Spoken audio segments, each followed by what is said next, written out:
If you enjoy stepping into the past, remember to like and subscribe. Now, tell me who should travel next and in what year.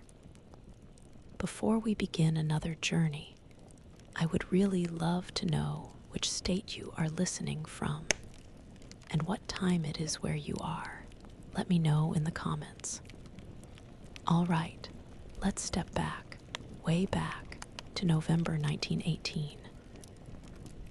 The Great War has just ended, but for a city like Berlin, peace feels more like a heavy, broken sigh than a celebration. He wakes to a jarring world, not in his meticulously clean apartment, but sprawled on cold, damp cobblestones. The first thing that assaults him isn't a sight, but a sudden, overwhelming stench. A pungent cocktail of horse manure, damp earth, stale coal smoke, and something else. A sour, human smell of poverty and unwashed bodies. He blinks, the gray light of a European morning filtering through a perpetual haze, and the air bites with an unfamiliar chill, much deeper than any November he knows. His modern senses are instantly overloaded. He pushes himself up, his muscles protesting against the hard ground, and immediately notices the clamor. The rhythmic clip-clop of countless horse hooves on stone, the creak of wooden cartwheels, distant shouts in a language he recognizes, but doesn't understand. A harsh, guttural German. He scans the chaotic street. Everything is different. Men in drab, often patched, woolen clothes. Women in long, heavy skirts, their faces etched with a profound weariness he's never seen. Gas lamps flicker faintly against the still darkening sky, rather than the sharp, electric glow he's used to. The buildings themselves feel ancient, soot-stained, looming. His mind, a precision instrument honed by years of robotics engineering, tries to categorize, to analyze, to find the pattern. This isn't some elaborate VR simulation. The cold is too real, the grime on his hands too persistent. He touches his own tweed jacket, a garment he only vaguely remembers putting on, and it feels coarse, alien. His phone, his wallet, his keys, all gone, replaced by empty pockets.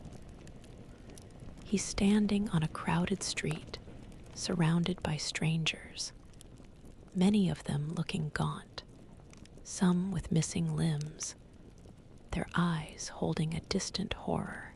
The war might be over, but its shadow stretches long over this city. He's an engineer, a man who builds and understands complex systems, who thrives on logic and predictive models. But this situation defies all his training, his modern assumptions about safety, about communication, about transportation. They all crumble into dust under the weight of this raw, untamed reality. He sees a cart laden with vegetables, pulled by a skinny horse, and instinctively his mind calculates the leverage, the torque, the simple, brutal mechanics of it all. It's so far removed from the elegant, intricate gears and circuits he designs.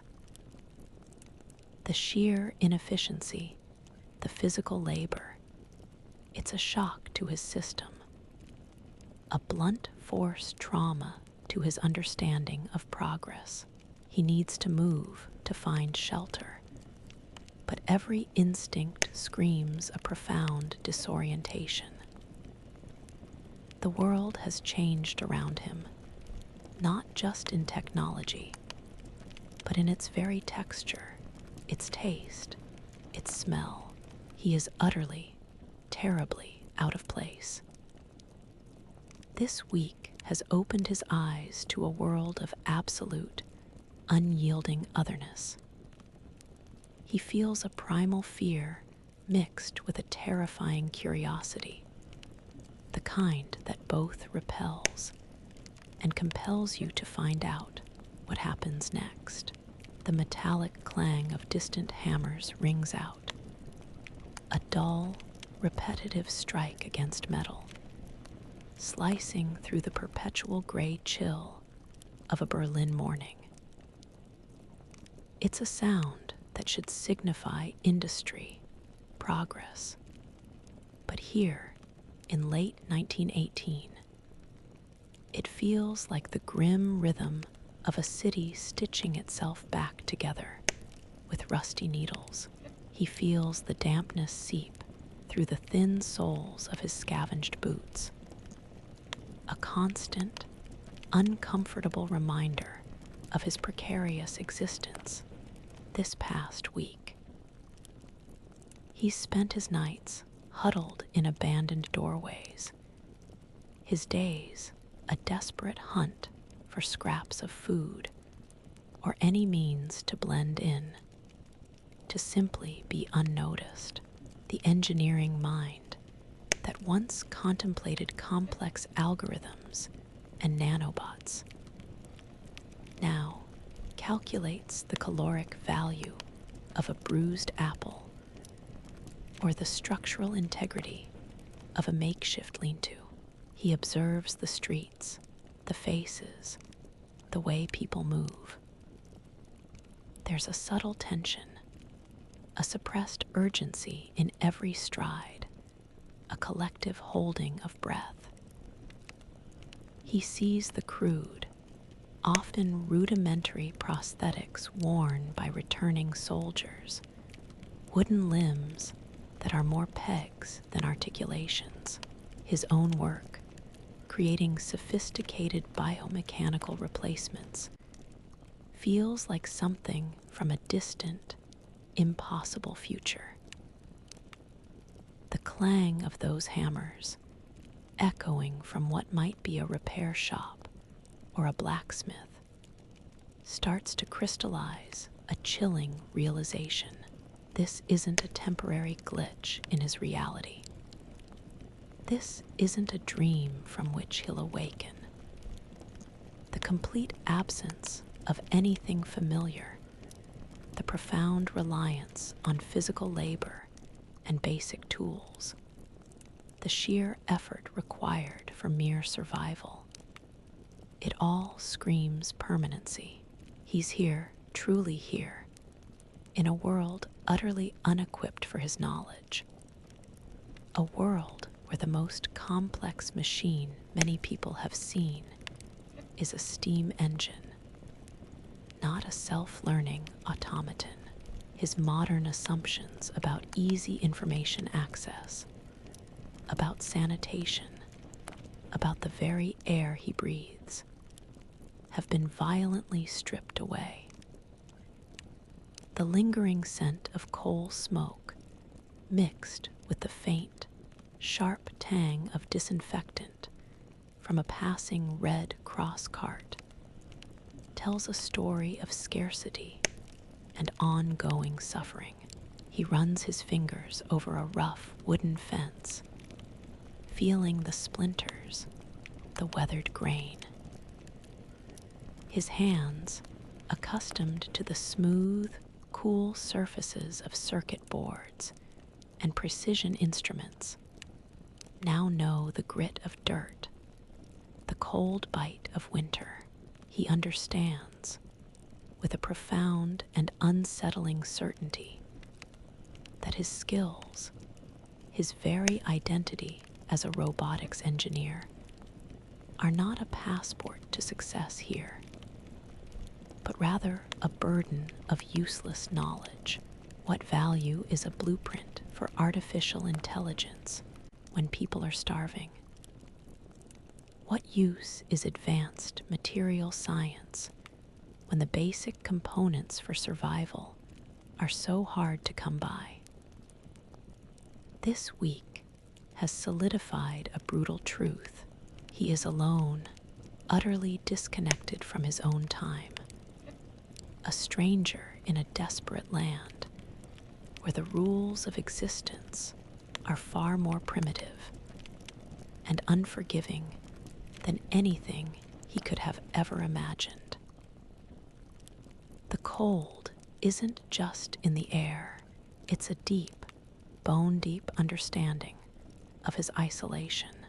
Rough wool, scratchy and damp, chafes against his skin.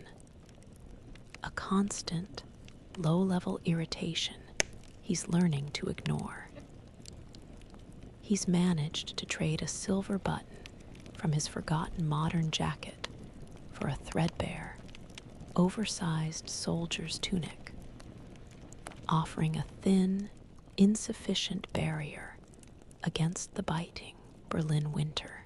The chill seeps into his bones, a deeper cold than he's ever known, made worse by the gnawing hunger that has become a permanent resident in his gut. It's a dull, persistent ache that consumes his thoughts, turning every distant smell of cooked food into an unbearable torment. His analytical mind, accustomed to solving complex robotic equations, now obsessively calculates calories and opportunities. He walks the crowded streets, shoulders hunched, trying to make himself small, inconspicuous. Every face he passes seems to carry its own burden, its own story of loss and privation. He feels the cold indifference of their watchful eyes, quick glances that assess, dismiss, and then move on, focused on their own desperate struggles.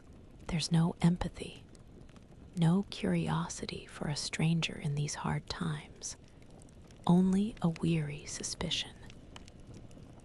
He overhears snippets of conversation, harsh German words about bread rationing, about the Spartacists, about the lingering Spanish flu, which, though the war is over, still claims lives with brutal efficiency.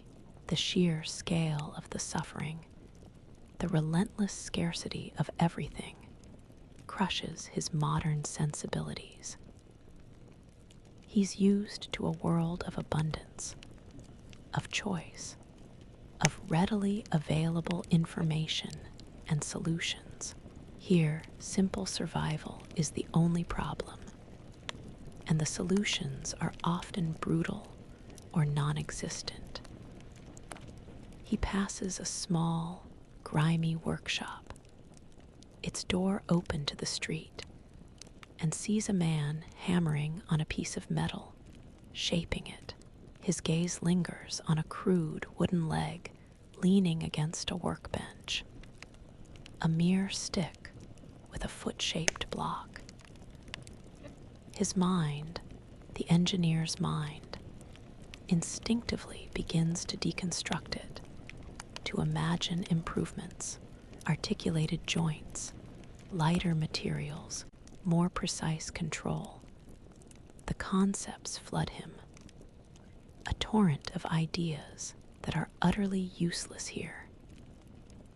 The workshop doesn't even have electricity, let alone the precision tools or exotic alloys he takes for granted.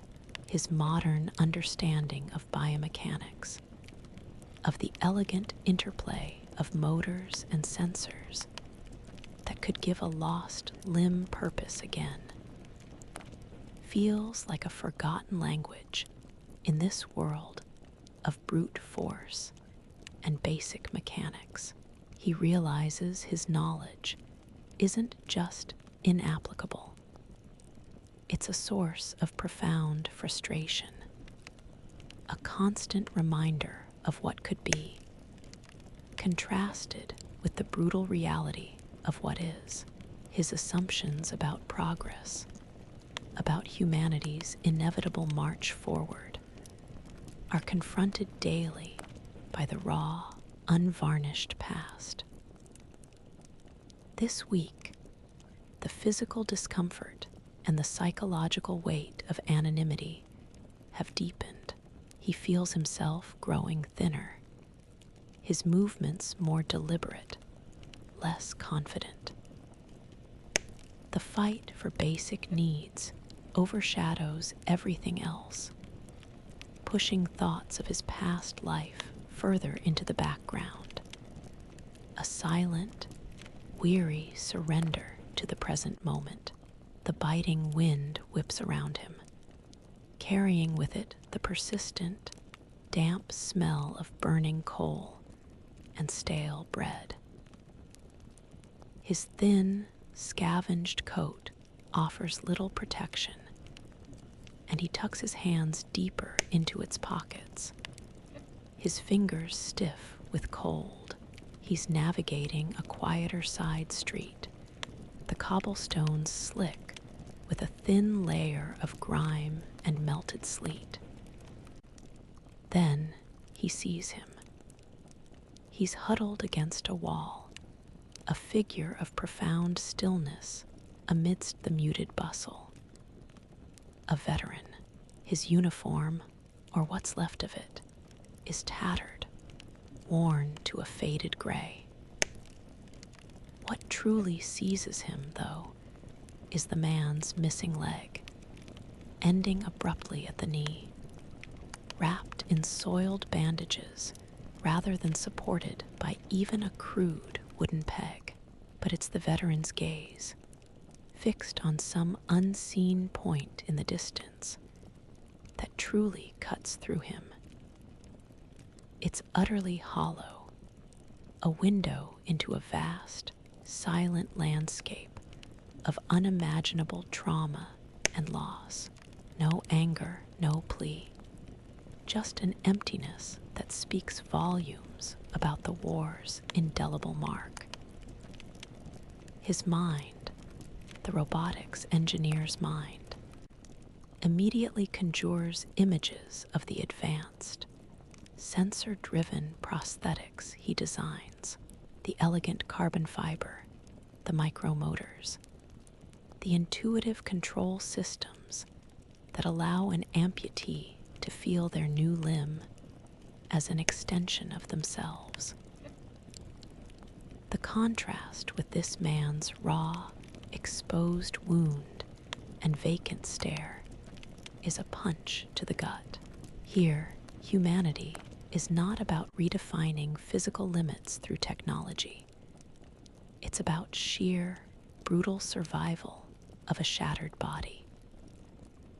He understands, in that moment, the true, visceral cost of this war, far beyond the history books or news reels of his own time.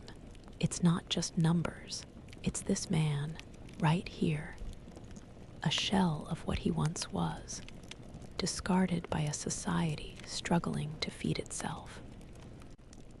He sees others like him, not just in this street, but everywhere in Berlin, limbs lost to shrapnel, faces scarred, eyes that have seen too much.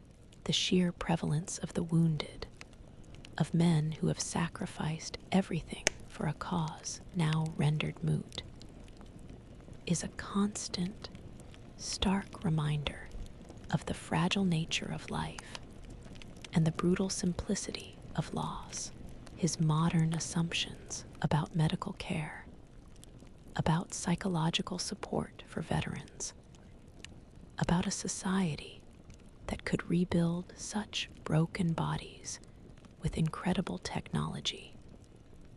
Feels like an obscene fantasy. Here in 1918, the solutions are rudimentary, often non-existent, and compassion is a luxury few can afford to give. This week, the reality of physical suffering has become deeply ingrained, leaving him with a chilling understanding of humanity's capacity for both destruction and endurance, stripped bare of any technological buffer. The sharp scent of moldy flour and damp wood greets him as he peers into a baker's window. It's an empty pane of glass, reflecting only the gray, oppressive sky of Berlin. The shelves inside are bare, a stark white absence where loaves of bread should be. His stomach clenches in a familiar, painful protest. It's a hunger that goes beyond physical need. It's a hunger for stability, for understanding, for something familiar in this alien landscape. He moves on past other shops, each revealing the same grim story. A butcher's hook hangs empty. A grocer's stall holds only a few withered potatoes and some brown, unidentifiable roots. The whispers he started to pick up, the frantic gestures and hushed tones, speak of rapidly increasing prices. He sees people clutching wads of paper money, their faces contorted with a desperate futility as they try to buy something, anything, only to be turned away or quoted astronomical sums. This is hyperinflation, a term he knows from history books, but experiencing it as a direct, crushing force is altogether different. His modern economic understanding, which could predict market shifts and currency fluctuations with complex models, offers him no escape here. It only provides a chilling intellectual confirmation of his doom. He recognizes the underlying mechanics: a war-ravaged economy, reparations, the printing of money. But knowing the why doesn't help him find a single calorie. His brain, designed to solve problems, to optimize systems, is utterly useless against this systemic collapse. He sees a child crying, clinging to her mother's skirt, pointing at the empty baker's window, and the raw despondency in the mother's eyes mirrors a profound, terrifying truth that has begun to sink into him. He is not just a visitor, he is trapped. No escape button, no reset. He's a glitch in the historical matrix, a highly evolved piece of machinery with no power source. The realization sits heavy, a cold, hard knot in his chest. This week, the slow creep of despair has tightened its grip, showing him a future not of technological marvels, but of endless, desperate scarcity. He understands, with an agonizing clarity, that he is truly and irrevocably lost in history. The metallic tang of rust and damp iron fills his nostrils as he sifts through a pile of discarded material outside a sputtering foundry. His fingers, now calloused and stained with grime, trace the rough edges of a broken gear, a bent pipe, a flattened piece of sheet metal. It's a desperate treasure hunt. The Berlin winter deepens, and the incessant cold makes his search for anything salvageable, anything that might be traded for warmth or a meager meal. Even more urgent, he moves with a newfound stealth, his eyes constantly scanning the streets, not just for danger, but for the glint of neglected metal. His engineer's mind, once a repository of advanced material science, now strips down to the most fundamental properties. He instinctively gauges the strength of a salvaged piece, estimates its carbon content by its texture and weight, mentally cataloging its potential for reuse. He's looking for any metal, a stark contrast to the precise alloys and composites he once specified for his robotic creations. The sheer scarcity of resources here is palpable.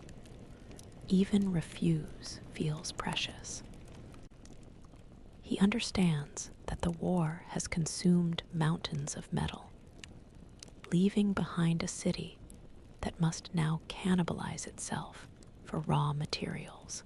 The sound of distant industrial hammers, a dull thudding that has become a constant backdrop, reminds him that somewhere, someone is still working with these basic elements. As he pauses near a small, crowded workshop, drawn by the rhythmic rasp of a file on steel, a shadow falls over him.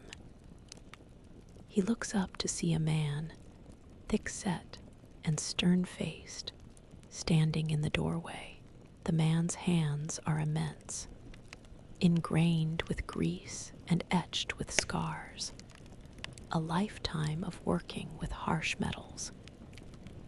A machinist, by the look of him. The man's gaze, surprisingly steady, lingers on the discarded metal in his own hands. Then, on his face, there's no pity, just a keen, assessing observation. After a long moment, the machinist jerks his head slightly, a subtle invitation to the dark, cavernous space behind him, his fingers gesturing towards a stack of oddly shaped components. It's an offer, unspoken but clear, for an odd job. Perhaps something simple, manual, dirty. His heart gives an unexpected thump. It's not a robotic arm, not a circuit board, but it's metal.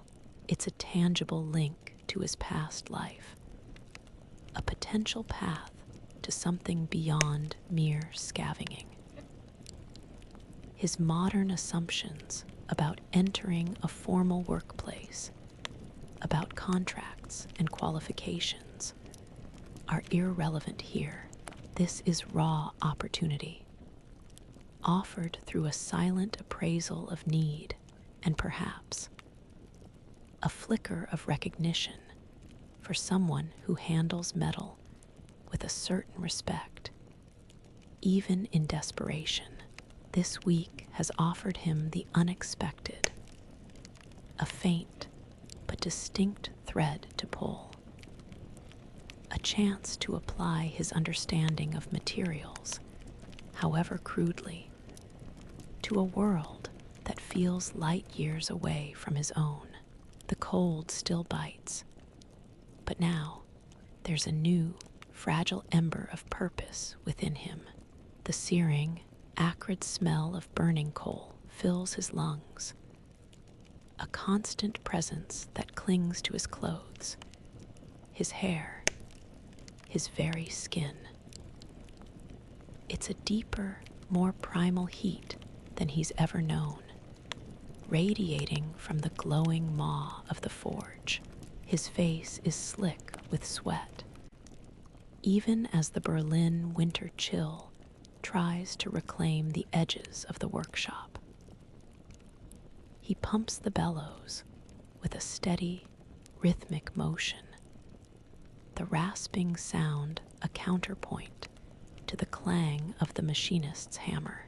He's learning the rhythm of the forge, a dance of fire, iron, and brute force. His muscles ache, a deep, satisfying soreness that speaks of physical exertion, a stark contrast to the mental fatigue he used to experience in front of a computer screen. His hands, once accustomed to the delicate touch of circuit boards, now grip the heavy tongs with surprising strength, feeling the vibration of the heated metal. The machinist, a man of few words but precise movements, demonstrates a technique, his calloused fingers showing the exact angle to strike, the precise moment to turn the glowing iron.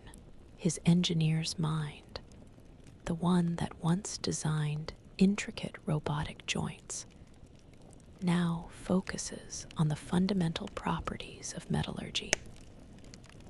How the heat softens, how the hammer reshapes, how the cooling hardens. He's not building sentient machines, but he's understanding the raw, elemental process of creation, piece by painstaking piece. He's spent this week hammering out simple repairs, straightening bent tools, shaping rough brackets. It's a far cry from his previous life, but there's a tangible satisfaction in seeing a misshapen piece of scrap transformed into something useful. As the cold evening draws in and the forge's glow becomes the primary light source, the machinist hands him a small, hard chunk of dark bread and a thin, watery broth. It's meager, almost painfully so, but it's a guaranteed meal, a prize harder won than any Michelin-starred dish he remembers.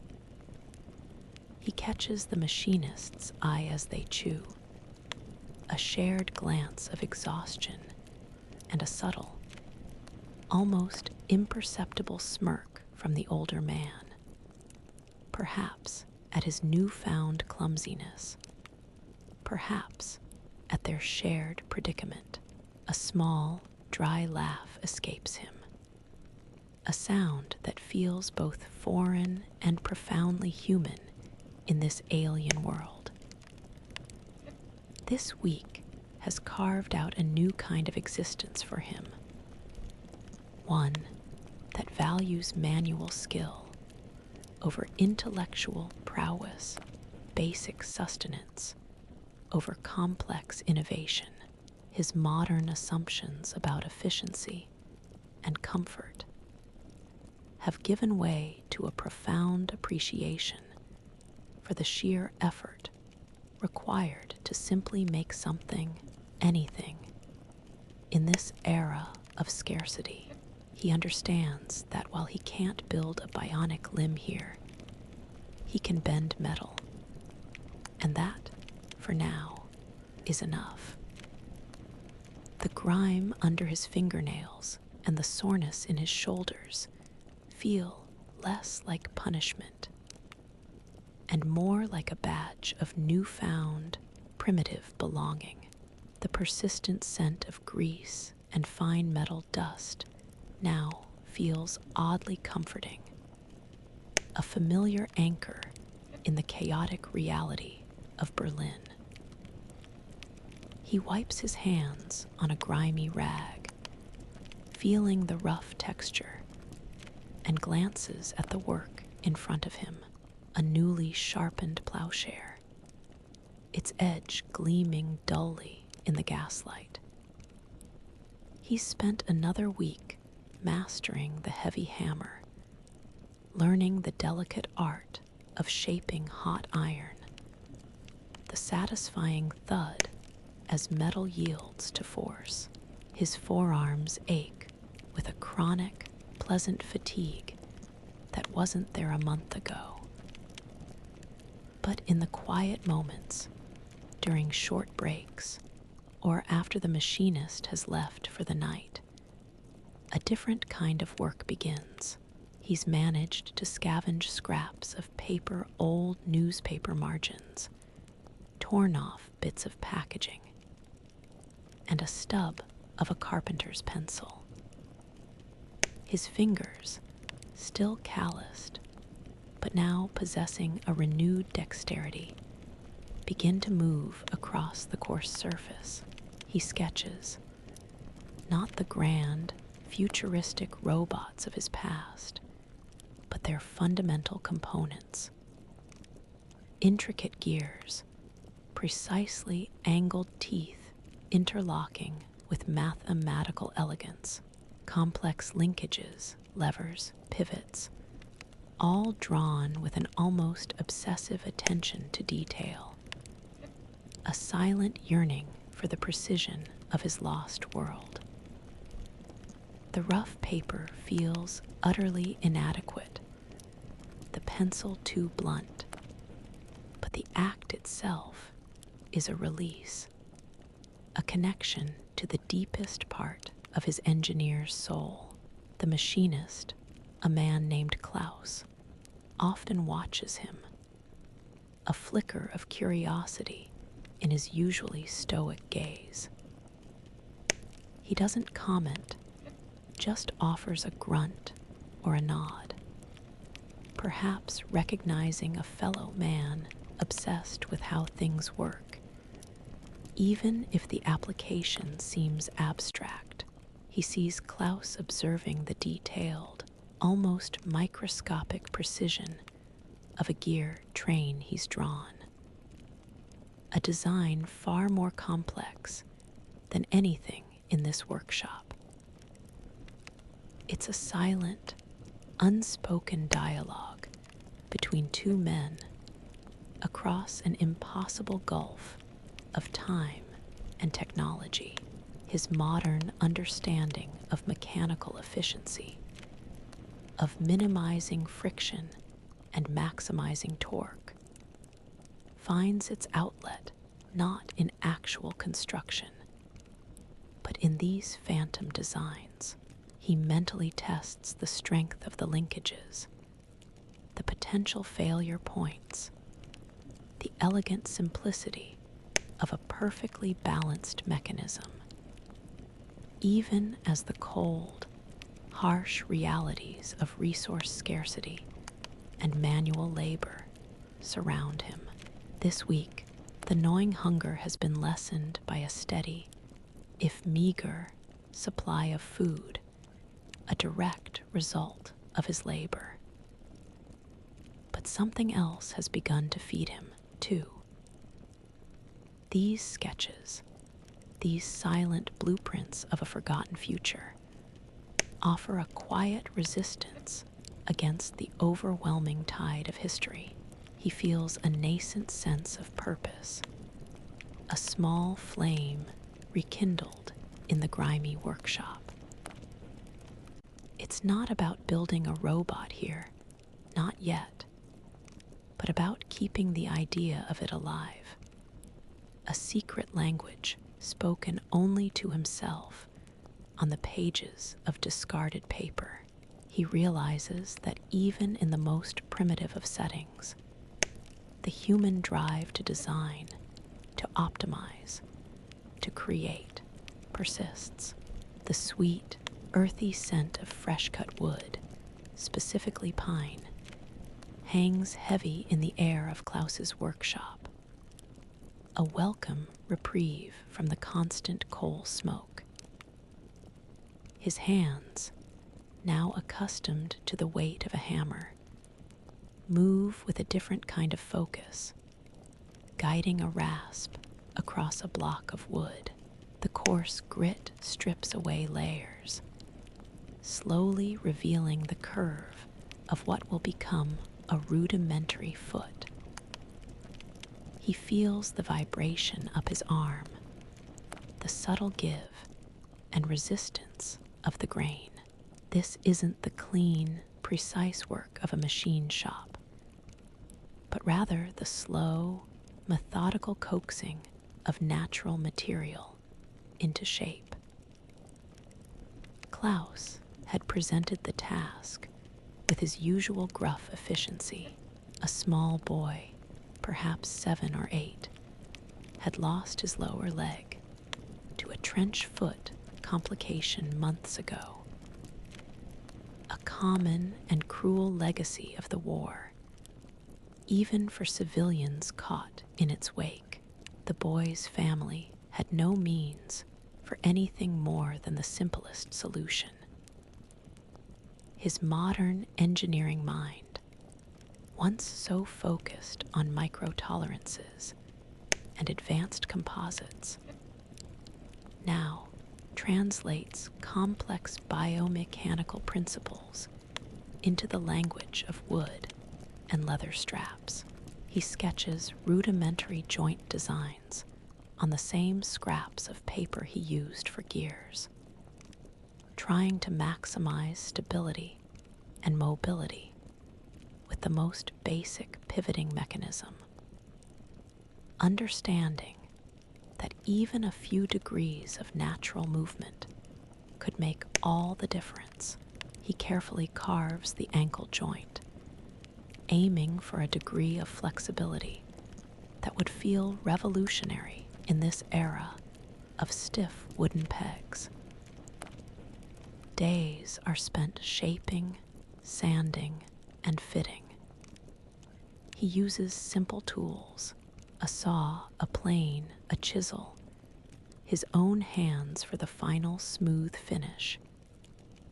He feels the rough texture of the leather straps as he attaches them, ensuring they won't chafe. Then the day comes. The child, pale and quiet, watches him with wide, apprehensive eyes as he straps the wooden limb into place.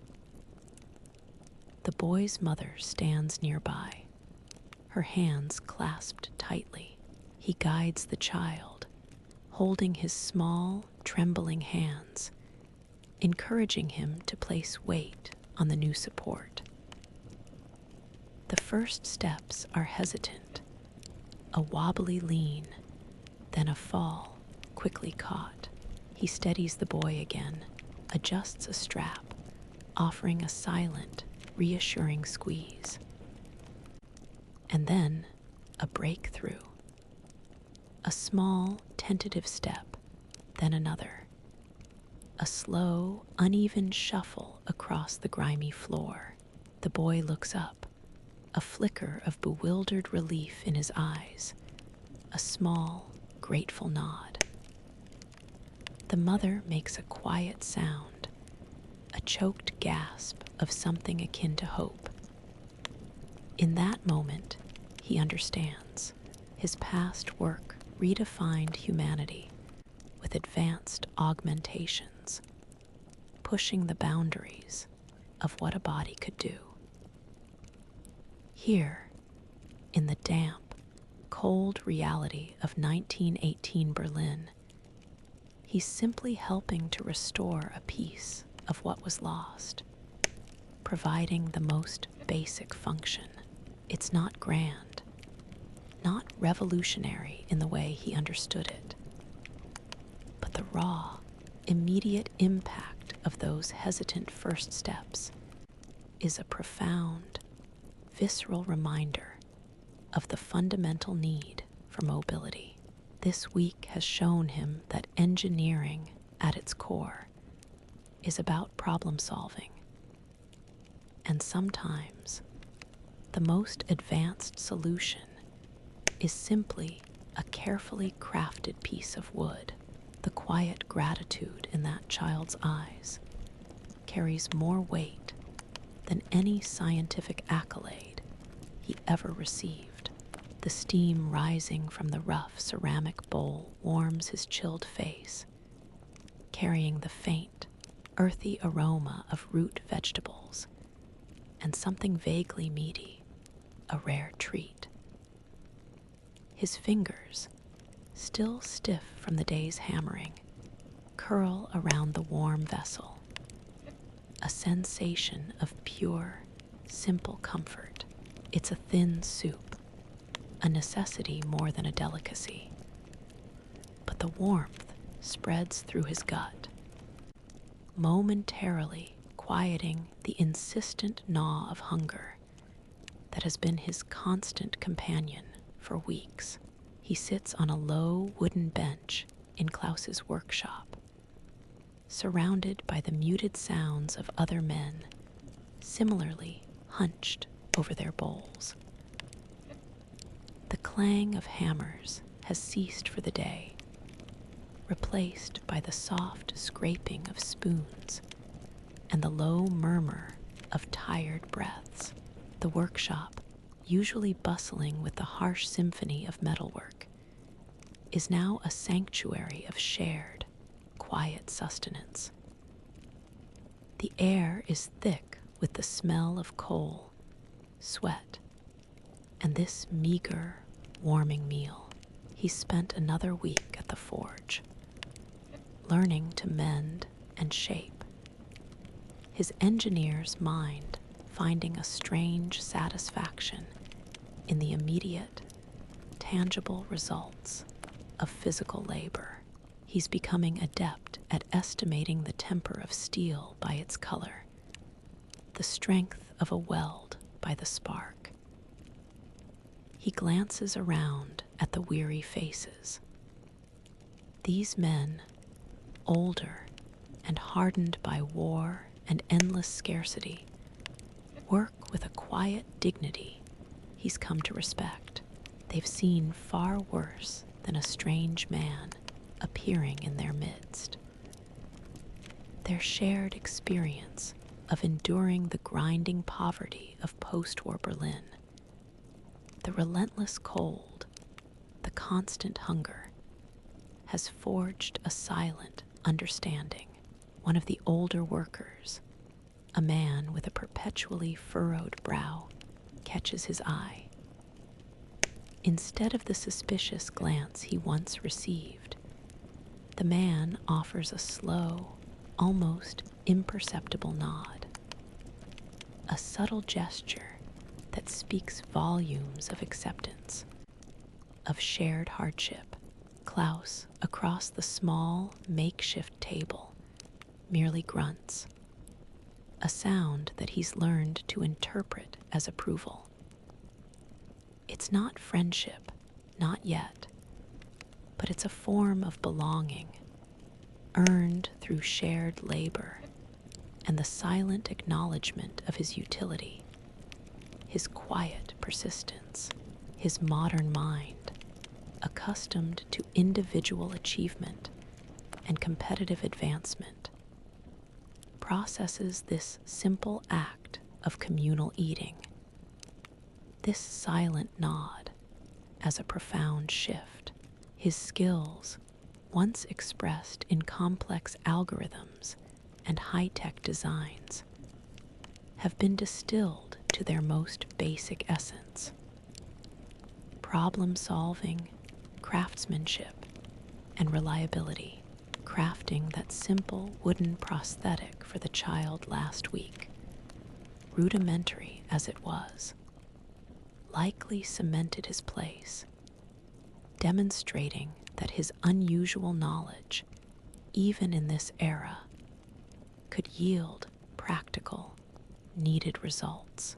This week has taught him that human connection, even in its most understated forms, provides a warmth as vital as any soup in the deepening winter. It's a quiet testament to finding one's place, not through grand declaration, but through the honest work of one's hands. A low, resonant hum of an organ washes over him, a sound that vibrates through the very stone of the ancient church, chilling him despite the packed warmth of the congregation. The air, thick with the cloying scent of old incense, damp wool, and something indefinably sacred, prickles his nostrils. He stands awkwardly in the back, squeezed between a stoic-faced woman clutching a worn prayer book and a man with a missing arm, his gaze fixed distantly on the altar. The cold seeps up from the stone floor through his thin boot soles, but a different kind of chill touches him, one of unfamiliarity, of profound temporal displacement. He hadn't sought this out. His week has been spent much like the last, hammering, shaping, learning the raw, physical grammar of the forge under Klaus's watchful eye. He's become more proficient, his hands moving with less hesitation, his mind adapting to the constraints of primitive tools and scarce materials. But today, a Sunday, the workshop was closed, and a quiet sense of aimlessness had drawn him to the large church dominating the square. He observes the scene with the detached, analytical gaze of an engineer, the soaring arches of the nave, the intricate stained glass windows, filtering what little sunlight Berlin offers into muted, jewel-toned patches on the floor. He mentally dissects the acoustics, the structural integrity of centuries-old mortar and stone, but his logical mind struggles to process the palpable reverence that fills the space.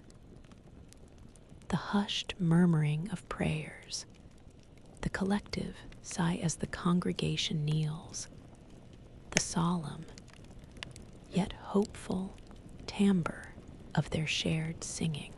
These are people who have endured unimaginable lost sons, fathers, husbands vanished or returned broken. They face starvation, a crumbling economy, and the lingering threat of disease. Yet here, in this cold, dark edifice, they find a profound, shared solace.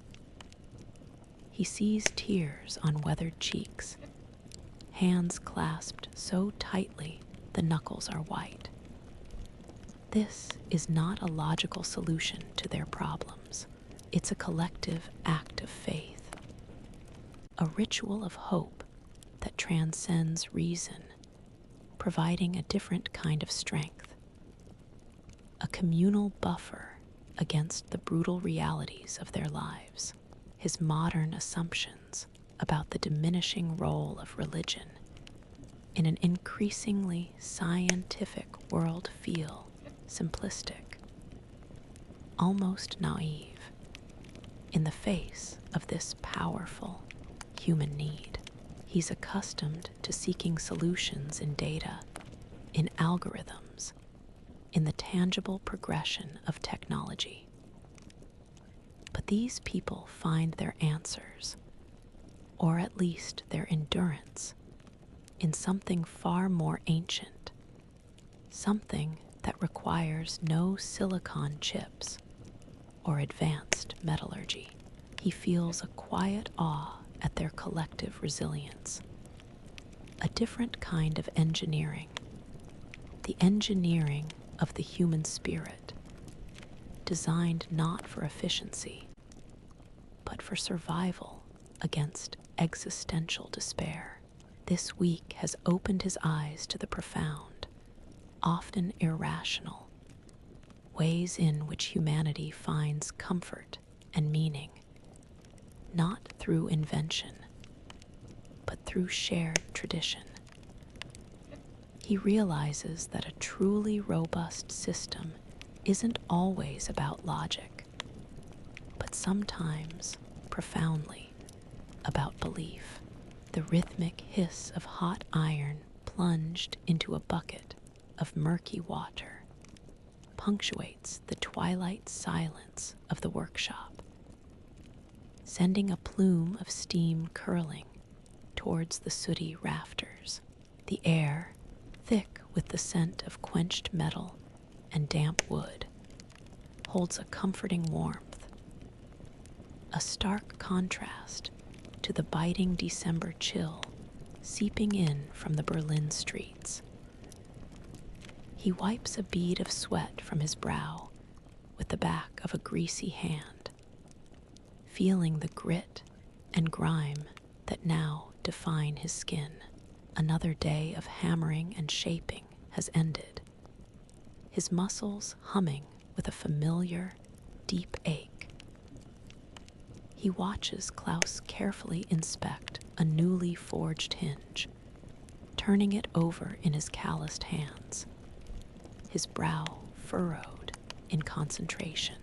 There's a subtle change in the gruff machinist, a softening at the edges, a less guarded posture when he's around. He often finds Klaus observing him as he meticulously sharpens tools, or as he cleans and reassembles a simple mechanism, his engineer's eye instinctively searching for points of friction, for ways to enhance efficiency. The precision he brings to even the most rudimentary tasks seems to garner a quiet, unspoken respect. They spend more evenings together now, not just sharing meager rations, but sitting in the dim glow of the gaslight, the quiet broken only by the crackle of the stove. He pulls out a new scrap of paper, a piece of packaging from a discarded crate, and his stub of a pencil.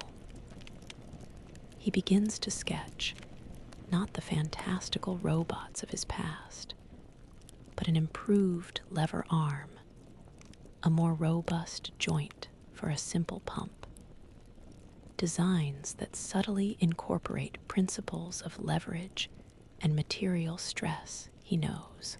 Klaus leans closer, his breath smelling of stale tobacco, his large finger tracing the lines of a complex gear system. He's drawn for a hypothetical, more efficient loom. There's no expectation of ever building such a thing in this broken city, but a shared longing for a world where such innovations are possible. He gestures, explaining the concepts of reducing weight while increasing strength, of minimizing friction, of creating an articulation that moves with less effort. His modern assumptions about materials, about metallurgy, are a chasm between them. Yet the underlying mechanical logic resonates. Klaus grunts, a deep sound in his chest, then points to a spot on the paper, suggesting a modification based on the limited strength of their available metal, a pragmatic adaptation to their scarcity. It's a silent collaboration, a meeting of minds across centuries, both striving for a better function, a less broken world. He recognizes the unspoken frustration in Klaus's eyes, the longing for better tools, better materials, a world where the sheer struggle for existence doesn't consume every ounce of ingenuity. This week, the silent trust between them has deepened, forged in the heat of shared labor and a mutual, unspoken yearning. He realizes that even here, amidst the rubble of a war-torn past, the fundamental human drive to improve, to build, to dream of a more functional world persists, connecting them in a profound, unexpected way. The sharp, metallic tang of aged iron fills his senses as he carefully pries open the mechanism of a stubbornly jammed lock. It's heavy in his hand, a solid block of dark, pitted metal, bearing the marks of a century of use and neglect. The fine grit of rust and grime gets under his fingernails, a familiar sensation now. This week, Klaus had presented him with a challenging task: repair an old, elaborate lock from a storage chest, vital for protecting their meager supplies in a city where hunger often led to desperation. He lays the lock on the workbench, surrounded by the usual sounds of the shop: the distant clatter of a smithy, the low rumble of carts on cobblestones, the constant, low hum of the city's struggle. His engineer's eye, accustomed to digital schematics and laser precision, initially dismisses it as a crude relic. But as he begins to disassemble it, carefully prying apart the layered plates, he finds himself mesmerized. Inside, a miniature world of brass levers, delicate steel springs, and intricately shaped tumblers unfolds. Each component, hand-filed and precisely fitted, reveals an astonishing level of craftsmanship. The mechanism is entirely mechanical, relying on elegant physical interactions rather than electrical signals or code. He probes the jammed pins with a slender piece of wire, feeling for the subtle resistance, the precise point where a spring should yield. His experience with microrobotics, with designing actuators that move with infinitesimal accuracy, unexpectedly guides his touch.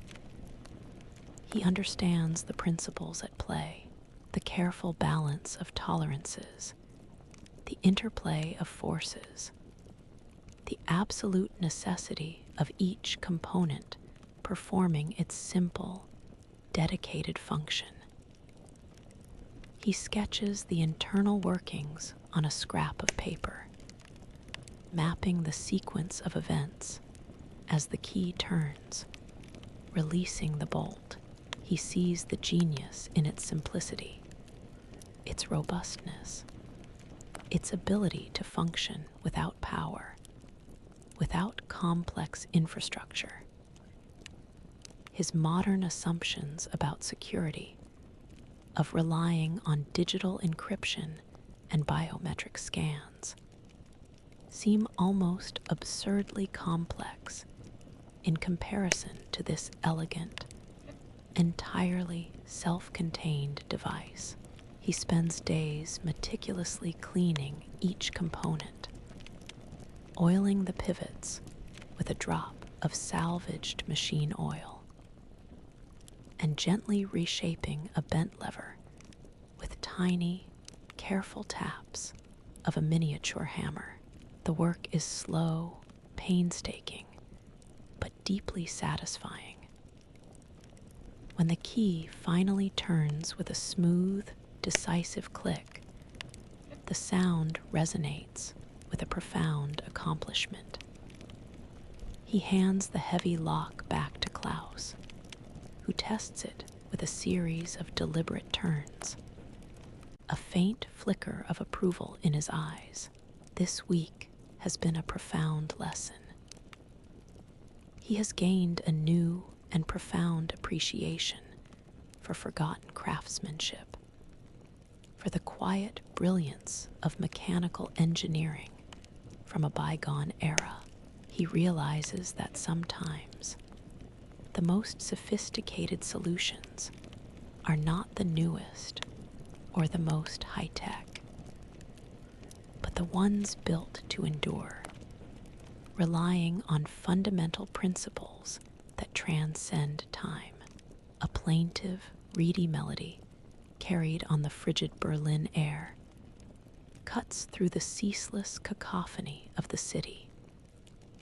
It's the melancholic wail of an accordion, somehow both fragile and piercing, a sound that vibrates through his very chest, drawing him towards it.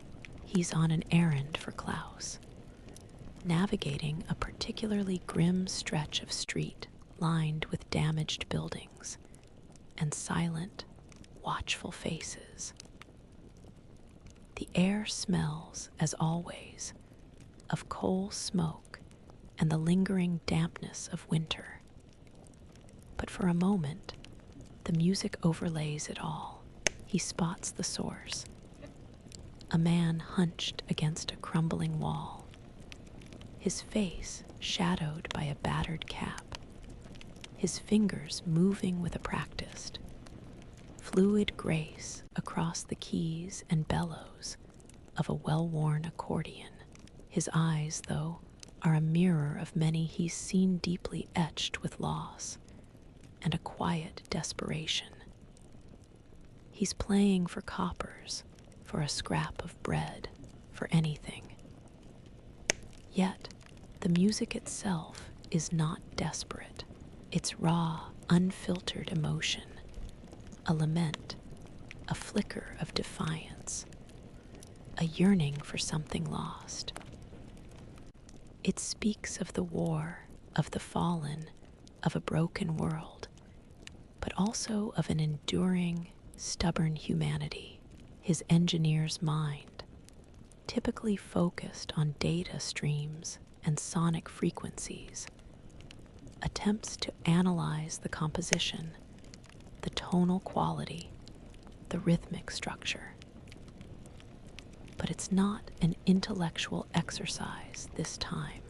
The sound bypasses his analytical brain, reaching something deeper, stirring an emotion he hasn't truly felt since he arrived in this time. He stands for a long moment, unmoving, the cold forgotten, his gaze fixed on the musician's hands, then on the few coins scattered in the open accordion case. He has nothing to offer, no modern currency, no easy way to show appreciation. His modern assumptions about entertainment, of curated digital experiences and flawless recordings, feel utterly hollow here. This isn't entertainment. It's a lifeline, a shared moment of catharsis. The notes hang in the air, a fleeting moment of beauty woven into the drab tapestry of poverty and hardship. It's a stark contrast to the rubble and deprivation surrounding them. A reminder that even in the bleakest circumstances, the human spirit finds ways to express, to connect, to create.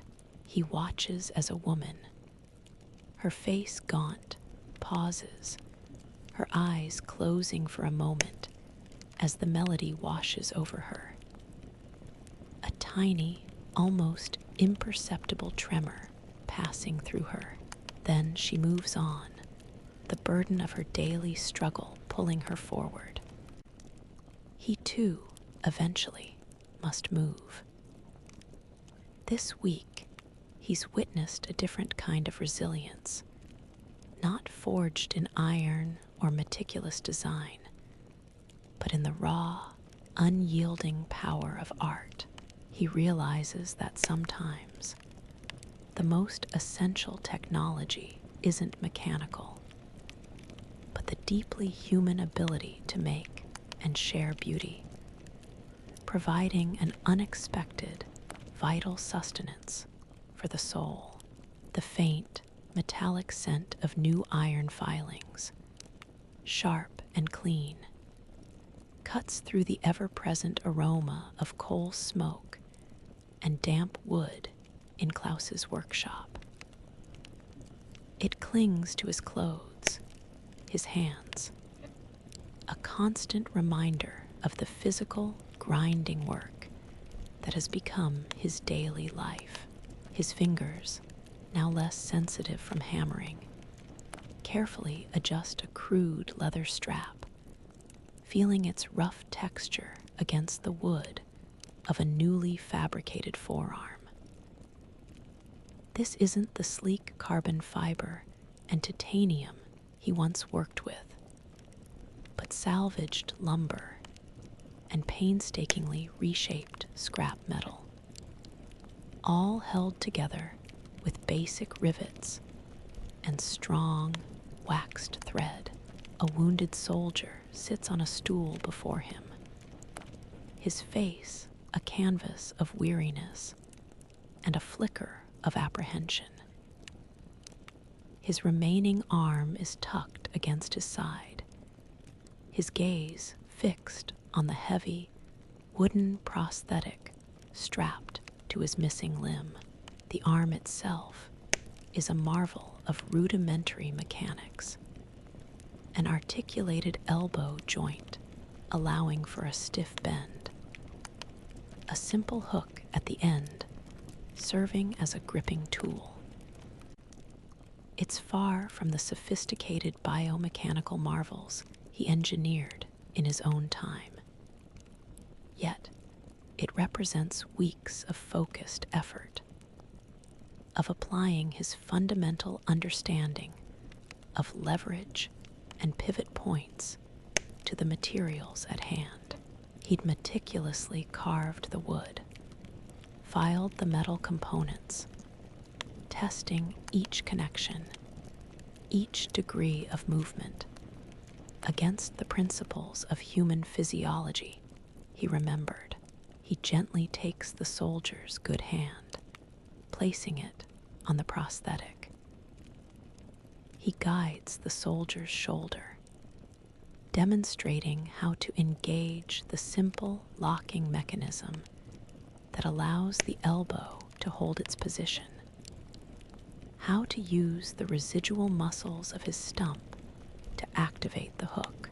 The soldier's movements are hesitant, jerky, his brow furrowed with a mixture of frustration and intense concentration.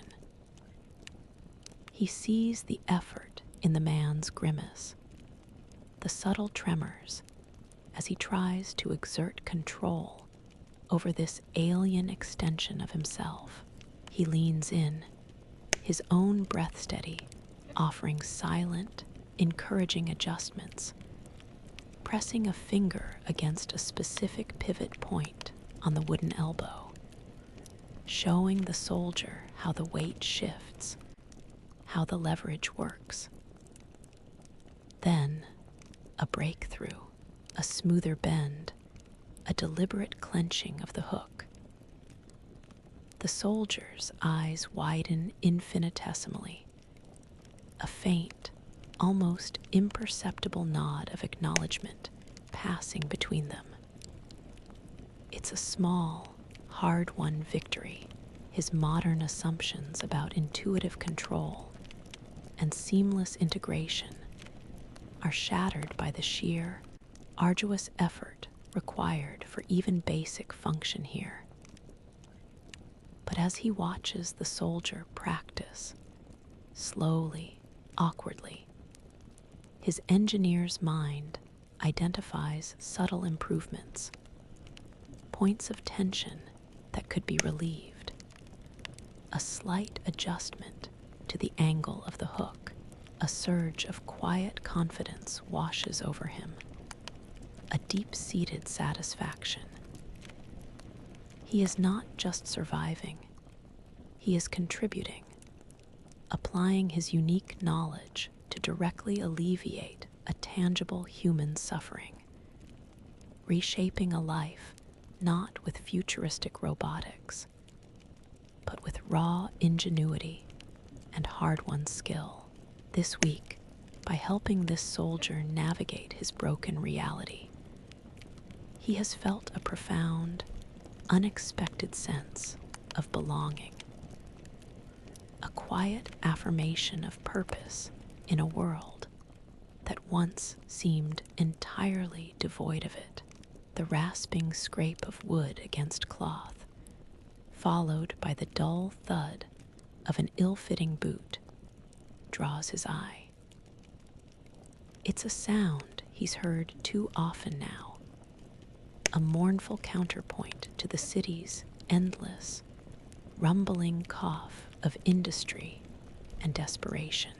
He's walking with Klaus through a busy market square, the air thick with the smell of damp earth, stale cabbage, and the acrid tang of poor-quality tobacco. His gaze follows the sound to a man hobbling past, his face etched with a familiar grimace of pain. The man's wooden leg, crudely carved and strapped directly to his stump, visibly chafes against the rough wool of his trousers, each step a testament to sheer willpower. He sees another, a veteran begging near a bombed-out building, his arm ending in a simple, unpadded metal hook, its edges shiny with friction. The man tries to cup a few meager coins, but the rigid hook provides no dexterity, the coins slipping through to the grimy cobblestones. His own hands clench instinctively, feeling the phantom pain, the deep unfairness of it all. He's crafted a slightly improved wooden leg for the child, a more functional arm for the soldier. But these are small, isolated victories in an ocean of suffering. Everywhere he looks, the city parades its brokenness, its limbless soldiers, its scarred civilians, each one a stark, haunting reminder of what humanity can do to itself. His engineer's brain screams with the knowledge of what could be. He pictures the sleek, articulating prosthetics of his time, with their multi-axis joints, sensory feedback, and lightweight composites. He knows how to design sockets that perfectly contour to residual limbs, eliminating chafing and pressure points. He understands the mechanics of natural gait, the complex interplay of muscles and tendons, and how to mimic it with motors and sensors. But here, in this reality, that knowledge is a burning, useless weight. The raw materials don't exist. The precision tools, the power sources, the advanced medical understanding, they are all centuries away. His modern assumptions about technological solutions to physical impairment are a cruel taunt. He sees the basic, often painful design flaws in these primitive limbs, the sharp edges, the lack of padding, the rudimentary hinges that offer no natural movement. He feels a profound frustration, a helplessness that gnaws at him.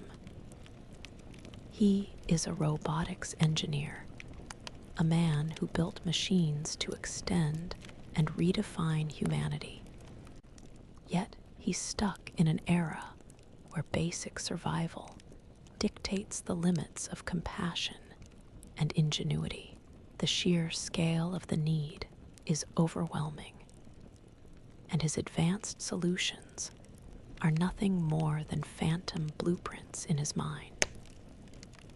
He feels the cold wind bite his face, and with it, a chill that goes deeper, a profound sense of the chasm between what he knows and what he can actually achieve in this unforgiving past. It's a heavy burden, carrying the secrets of a future that cannot yet exist. Witnessing a pain he is almost powerless to truly alleviate. The biting wind carries the faint, metallic scent of snow mixed with the ever-present coal smoke, stinging his nostrils as he pulls his threadbare scarf tighter. He's navigating a slightly more affluent street on an unusual errand for Klaus, delivering a repaired fireplace grate to a merchant's house. The cobblestones here are cleaner, the buildings less war-torn, a stark contrast to the grimy alleys he usually inhabits. As he approaches his destination, he sees a scene unfold. A veteran, one leg missing, struggles to navigate the uneven pavement with a crude wooden crutch, his face contorted in pain and effort.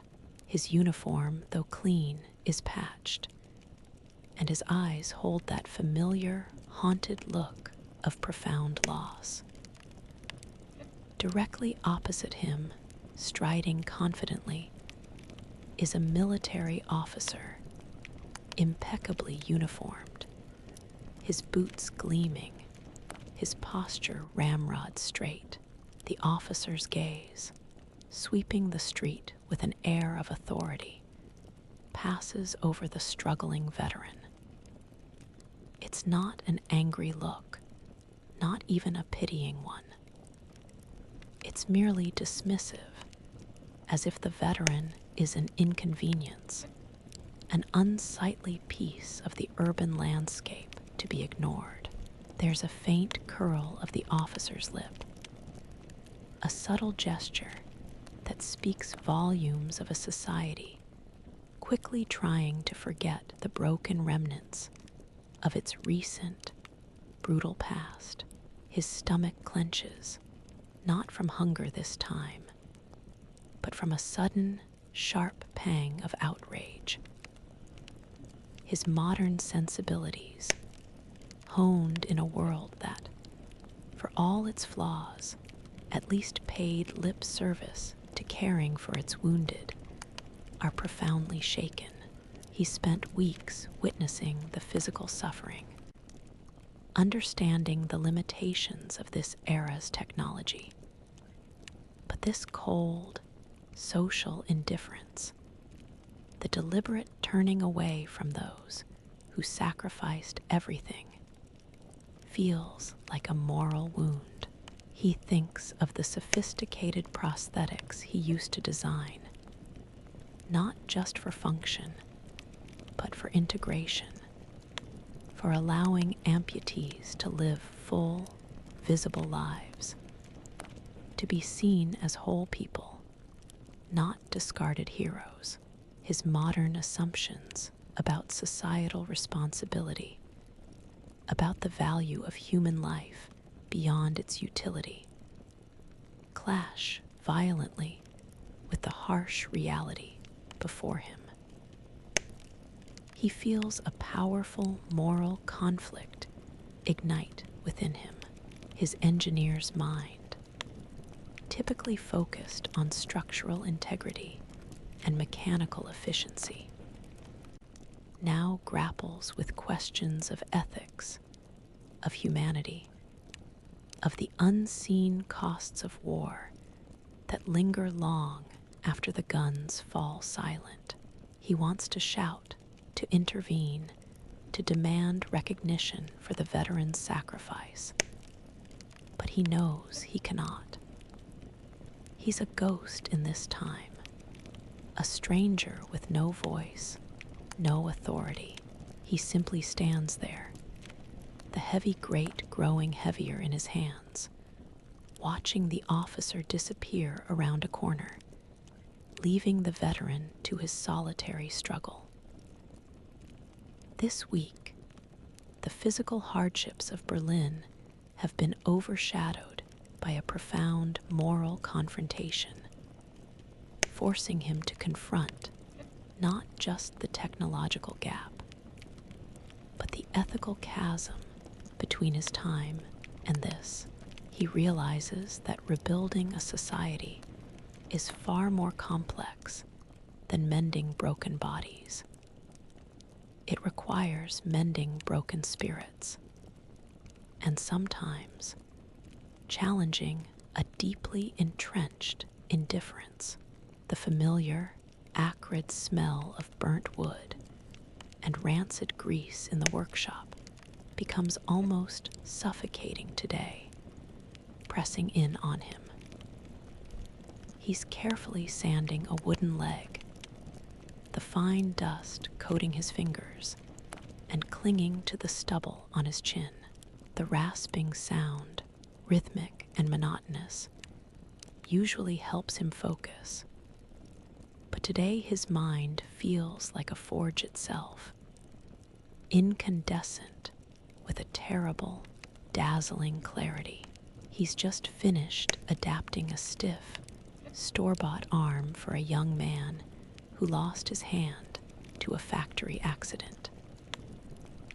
The arm, mostly wood and some crude leather, offers a simple elbow joint and a pincer-like grip.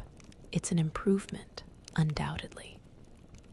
But as he watched the young man struggle, sweat beading on his brow as he tried to grasp a simple wrench, the full, dizzying weight of his own knowledge crashed over him. He sees it all in a flash, a cascade of blueprints in his mind's eye.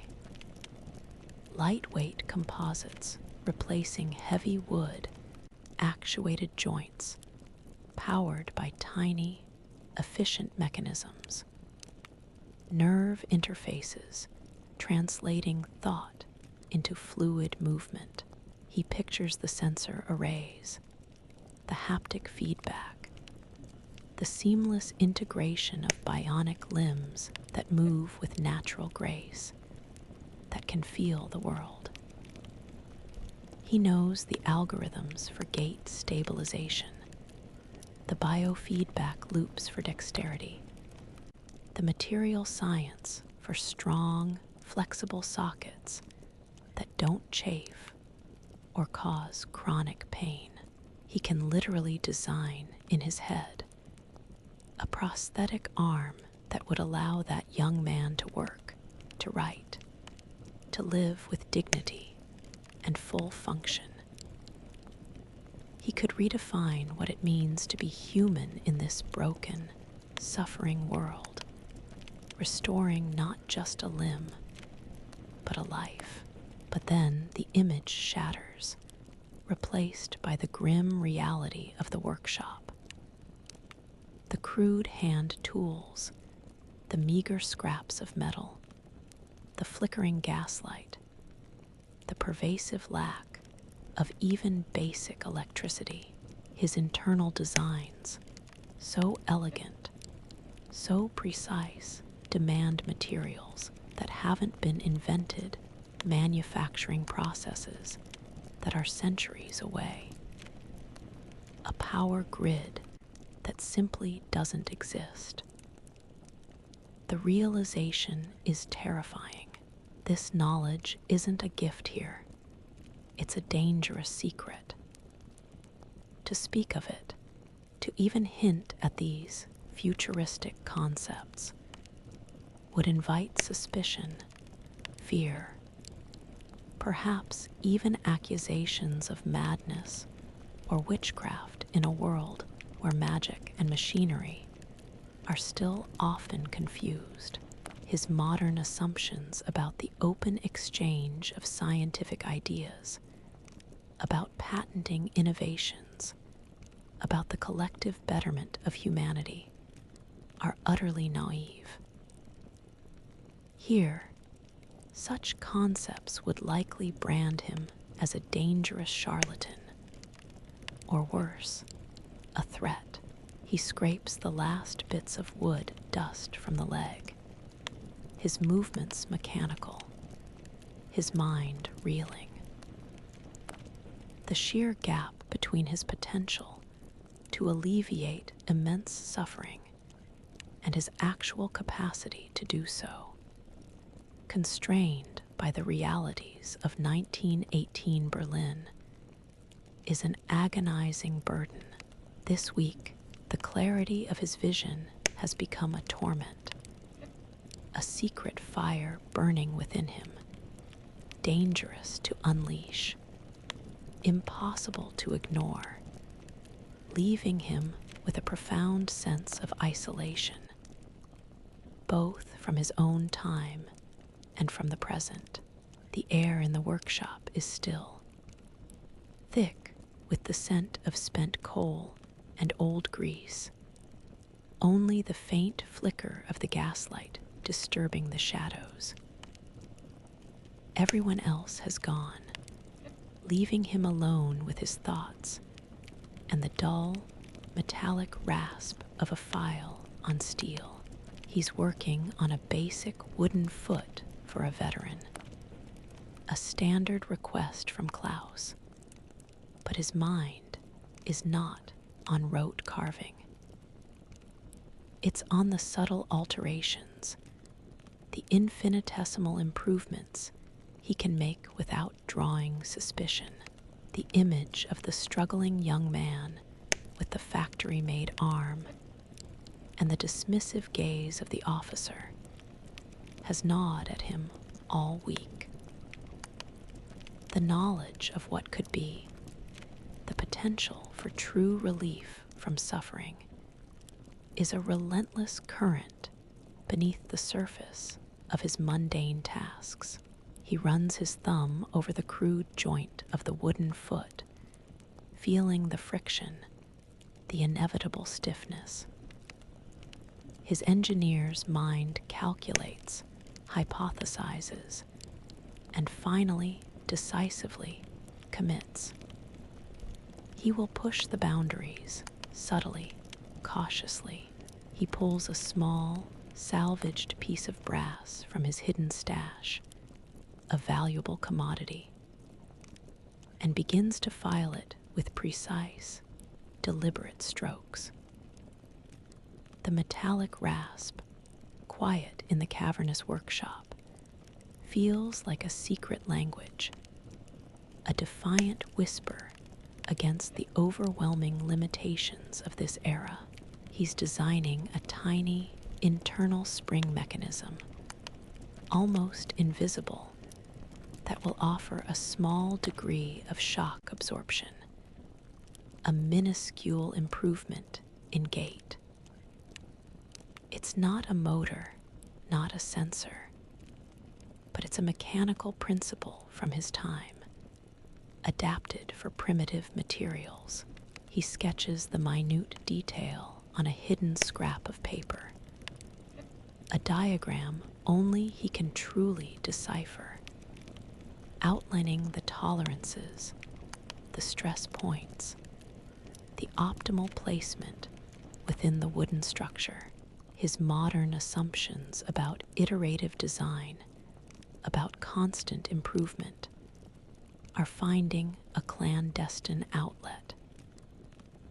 His heart beats a little faster as he works, a mix of apprehension and exhilaration.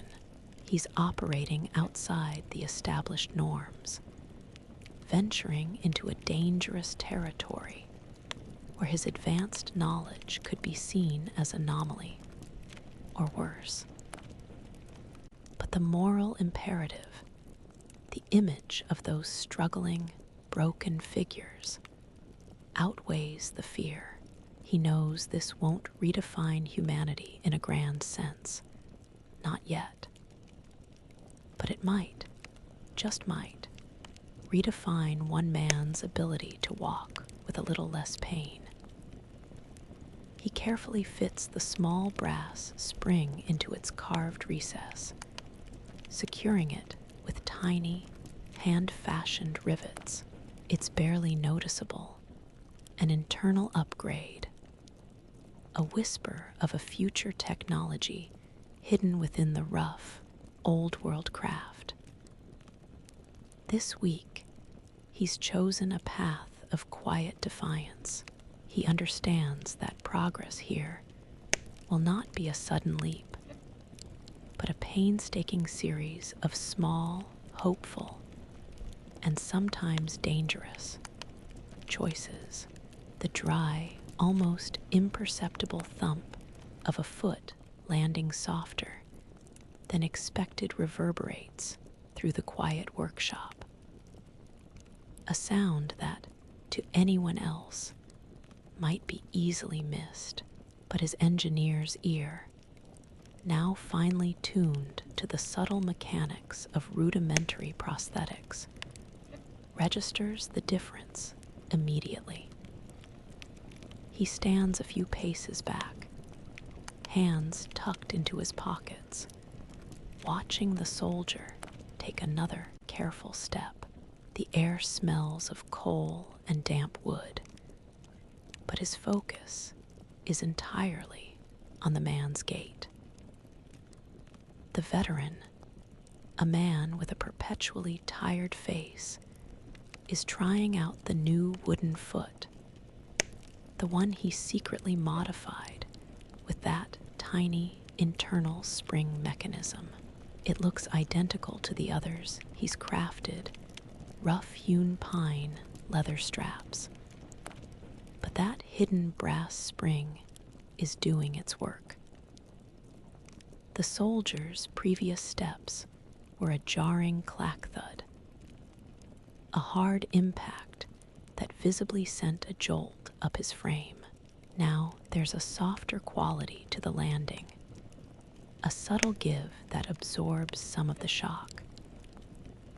The soldier takes a few more steps, his movements still stiff, still labored, but he pauses, a faint frown of concentration on his face. He watches closely as the soldier tries a heavier step, intentionally putting more weight onto the limb. The thump is still there, but the painful jolt he usually sees in the man's shoulders is noticeably lessened. The soldier looks down at the wooden foot, then up at him, his brow furrowed, a slow dawning of realization spreading across his features. The weary lines around his eyes soften, and a faint, almost disbelieving flicker of surprise appears, quickly followed by a hesitant, profoundly hopeful look. It's a silent question, an unspoken acknowledgement that something is different, something is better. He offers a subtle, reassuring nod. In that moment, a powerful tremor of satisfaction, a profound sense of impact, ripples through him. It's not the grand, world-changing innovation he once dreamed of, not the bionic limb that would seamlessly integrate with nerve endings. It's a single brass spring, hand-filed and painstakingly fitted, hidden within a piece of wood. Yet it has subtly shifted the world for this one man. His modern understanding, his theoretical knowledge of mechanics and material science, has finally found a concrete, albeit primitive, application that genuinely alleviates suffering. His modern assumptions about technological advancement being a public, collaborative effort remain largely irrelevant here. But the core principle, of using ingenuity to improve the human condition has found its clandestine, quiet expression. The world hasn't shifted dramatically. No grand pronouncements, no scientific breakthroughs, but for that soldier. And for him, in that small, dusty workshop, a tremor of possibility has been felt, the sheer potential of his hidden knowledge, even in its most basic form, feels like a potent, almost dangerous power. This week, he's not just surviving, he's subtly, imperceptibly, bending the past to the will of a future that only he remembers. The smell of fresh sawdust is now a comforting, almost nostalgic aroma in the workshop, mingling with the familiar tang of hot metal and coal. He's carefully carving a new socket for a wooden arm, his hands moving with a practiced ease he wouldn't have believed possible just a few months ago. The subtle rasp of the chisel against the wood, the soft tap of his mallet. These are the new rhythms of his life. But this week, there's a new undertone in the workshop, a subtle shift in the way people look at him, in the hushed conversations he overhears. More and more often, people stop by, peering through the grimy window or standing cautiously in the doorway. They're not just the usual customers seeking repairs. They're often accompanied by someone with a missing limb, their eyes wide with a mixture of desperate hope and skepticism. Klaus, usually stoic, offers him more frequent, knowing glances, sometimes even a slight, almost imperceptible nod of acknowledgement. He'd seen the soldier from last week, the one with the secretly modified wooden foot, walking in the market. His steps, though still awkward, possessed a newfound confidence, a smoother rhythm. The subtle bounce of the hidden spring had, apparently, made a noticeable difference. It was a tiny ripple, a whisper of improvement in a world starved for even the smallest comfort. But it had started to spread.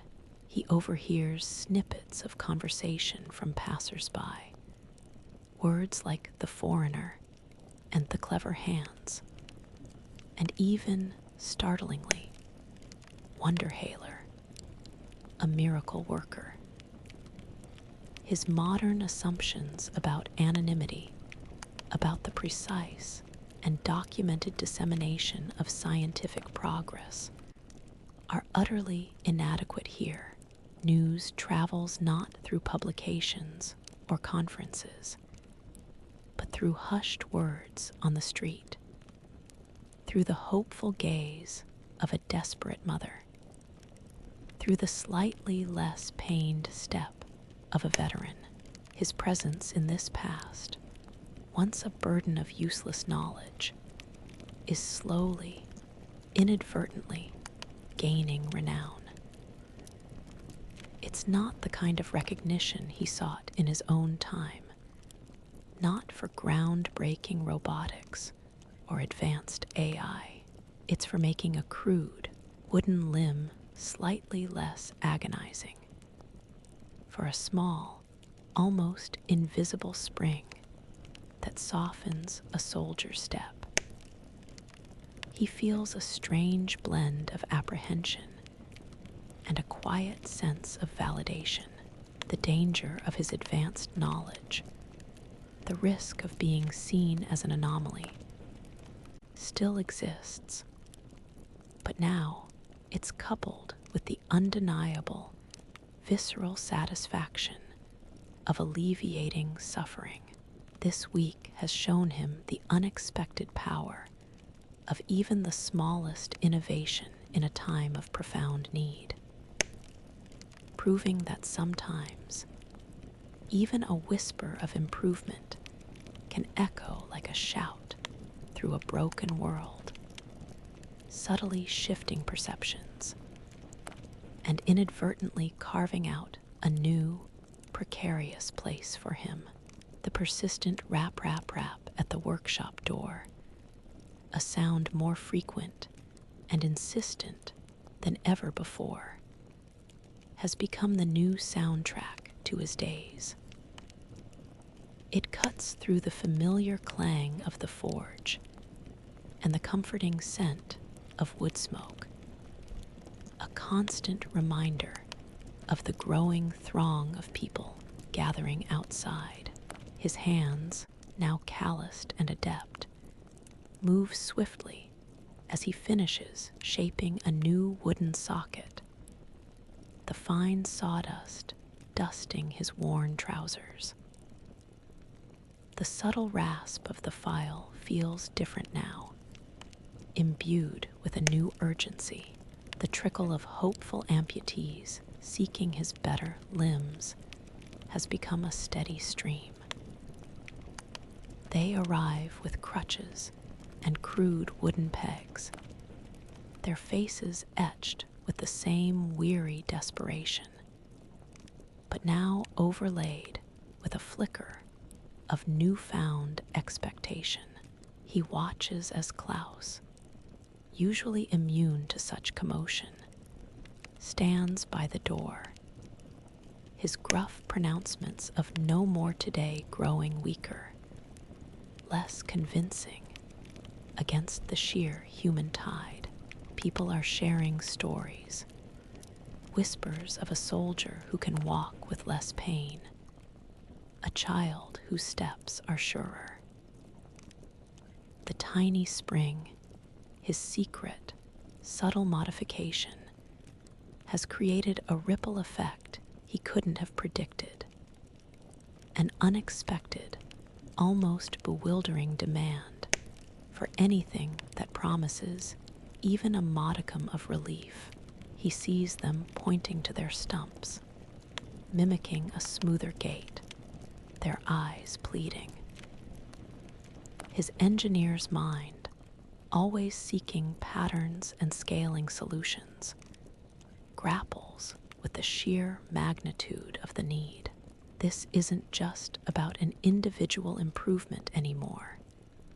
It's about a collective longing for dignity and function in a city overflowing with broken bodies. He realizes that his small, clandestine acts of engineering are creating a butterfly effect far beyond his imagination. What started as an ethical imperative to alleviate one person's suffering is now subtly reshaping the expectations of an entire desperate populace. His modern assumption that innovation requires a controlled environment, extensive testing, and public dissemination via established channels feels absurdly distant. Here, innovation spreads like wildfire, whispered from one suffering soul to another, driven by sheer human need and the undeniable, tangible improvement in a limbless soldier's walk. The workshop, once a haven for quiet craftsmanship, now hums with this unspoken pressure. He looks at the limited supplies, the dwindling pile of suitable wood, the precious scraps of metal, the worn-out tools. His skills, while helping, are now also creating an impossible bottleneck. He understands that this growing renown, while validating, is also a profound burden. He cannot possibly meet this demand with the scant resources available. This week, the unintended consequences of his subtle interventions have revealed a terrifying truth.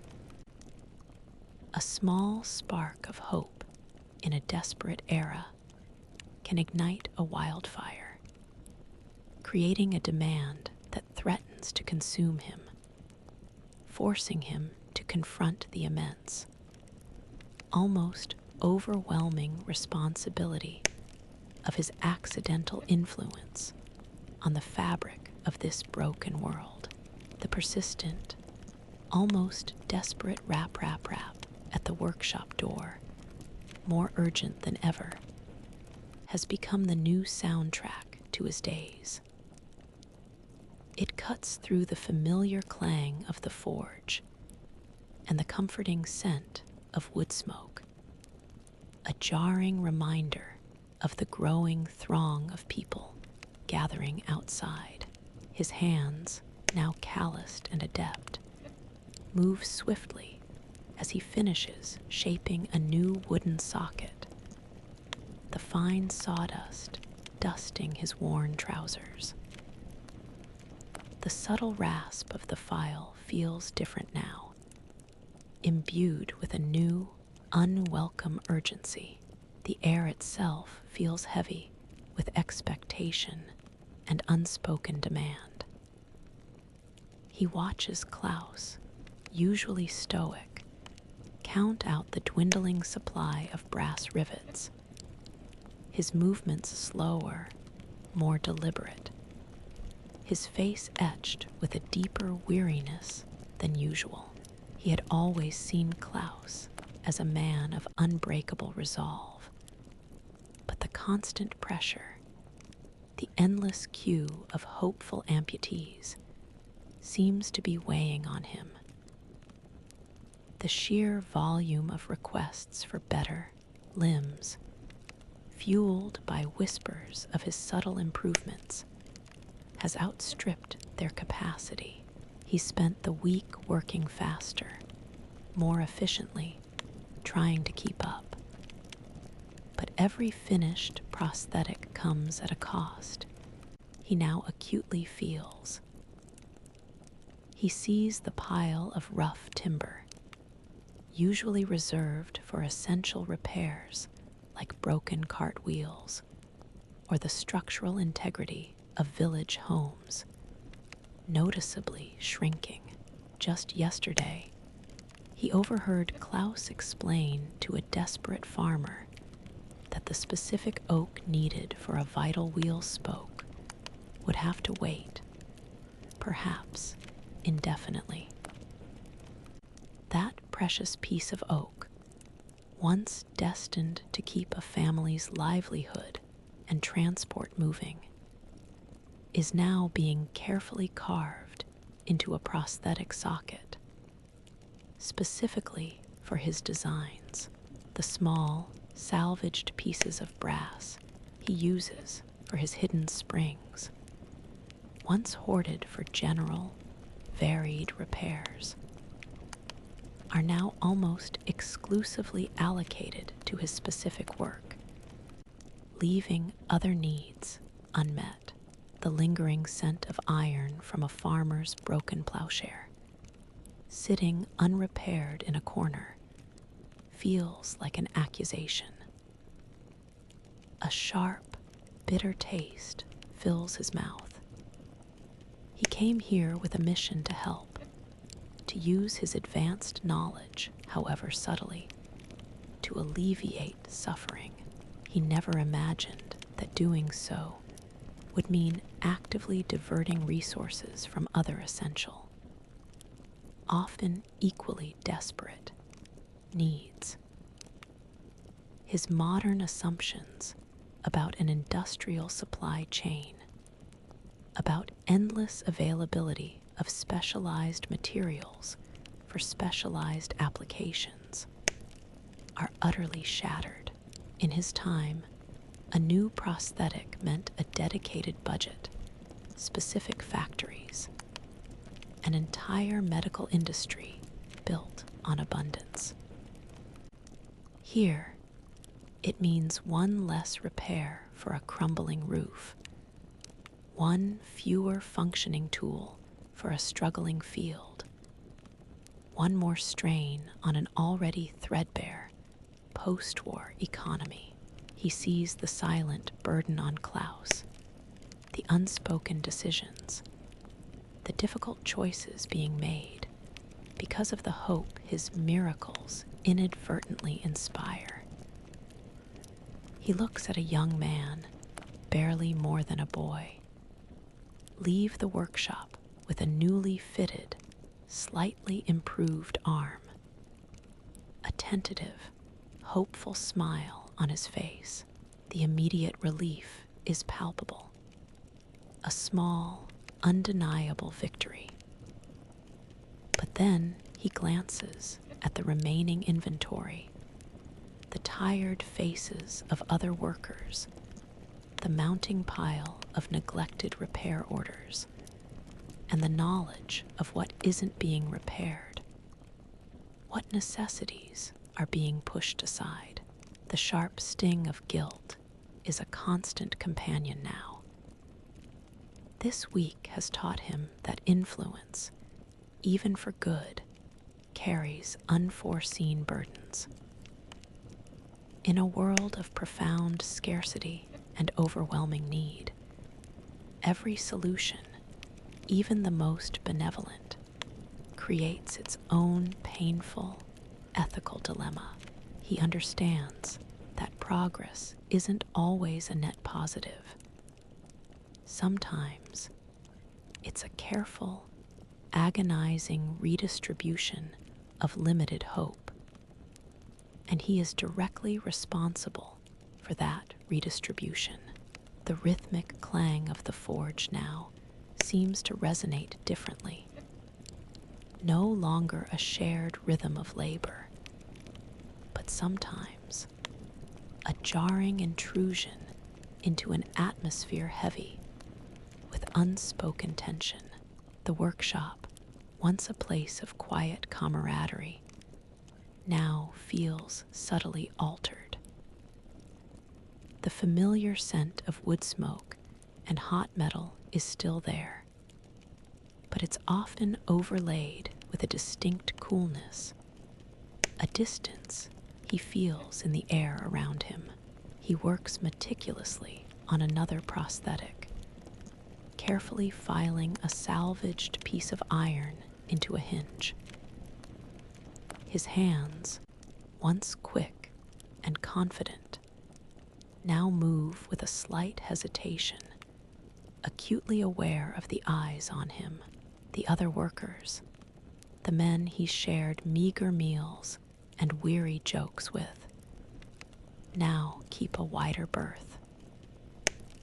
Their conversations, once open and easily joined, become hushed whispers that cease abruptly when he approaches.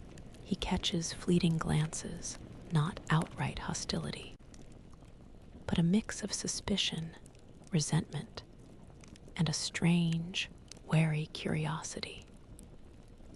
The older worker who once offered a nod of acceptance now avoids his eye, his movements stiff and deliberate. Even Klaus, while still providing work and a place to sleep, has grown quieter, his gruffness tinged with a new, almost watchful silence. He understands the unspoken message. His miracles, his subtle improvements, have created an imbalance. The resources, already so desperately scarce, are being shifted towards his work, towards the hope he inadvertently kindles. He sees the pile of rough, undressed timber for general repairs growing smaller, while the specific, finer woods for prosthetic sockets are prioritized. The precious scraps of brass, his secret ingredient, are now almost exclusively channeled to his use, leaving less for the other. Vital repairs the workshop performs, his modern assumptions about merit-based recognition, about being valued for his unique skills, are colliding with the raw, brutal reality of survival in a zero-sum economy. When one person gains, in this environment, it often means someone else loses. His engineer's mind, accustomed to optimizing systems for efficiency, now struggles with this emotional algorithm, this complex interplay of envy, need, and fear. He sees how the desperation for his better limbs, while alleviating some suffering, has simultaneously created new tensions, new resentments among those whose needs remain unmet, or whose resources are subtly diverted. He is the unintended cause of this friction. The weight of his impact, once a source of quiet purpose, now feels isolating, a barrier between him and the very people he works alongside. He finds himself retreating further into his own meticulous tasks. The metallic rasp of his file, a shield against the heavy silence around him. This week, the fragile warmth of belonging has given way to the chilling reality of separation, leaving him to ponder the paradoxical nature of unintended influence in a world where hope, like all resources, is finite and fiercely contested. The bitter scent of acrid smoke, sharper than usual, fills the workshop, mingling with the ever-present cold and the tension that has slowly tightened its grip. He's shaping a piece of metal at the anvil, the rhythmic clang of his hammer echoing in the sudden, uncomfortable silence. The other workers have stopped their tasks, their gazes fixed on him, not with curiosity now, but with an unnerving, almost accusatory stillness. Klaus stands opposite him, his imposing figure silhouetted against the dim gaslight, his massive arms crossed over his chest. His expression is unreadable. His eyes, usually gruff, but sometimes warm, are now hard, flinty. He simply gestures towards a pile of small brass offcuts on the workbench, the remnants of his secret springs, then gestures to a stack of neglected repair orders in the corner. His meaning is clear, direct, and leaves no room for misinterpretation. The resources, the special components, the subtle differences in his work, they have not gone unnoticed. The unspoken questions, the growing resentment, have finally coalesced into a direct confrontation. He feels a knot tighten in his stomach, a sudden cold sweat pricking his skin. His engineer's mind races, analyzing the situation, seeking a logical explanation, a way to diffuse the growing tension. He considers explaining his modern understanding of biomechanics, of material science, of the efficiency a simple spring can provide, but the words die in his throat. How can he explain concepts that rely on scientific principles centuries beyond their grasp, without sounding like a charlatan or a madman?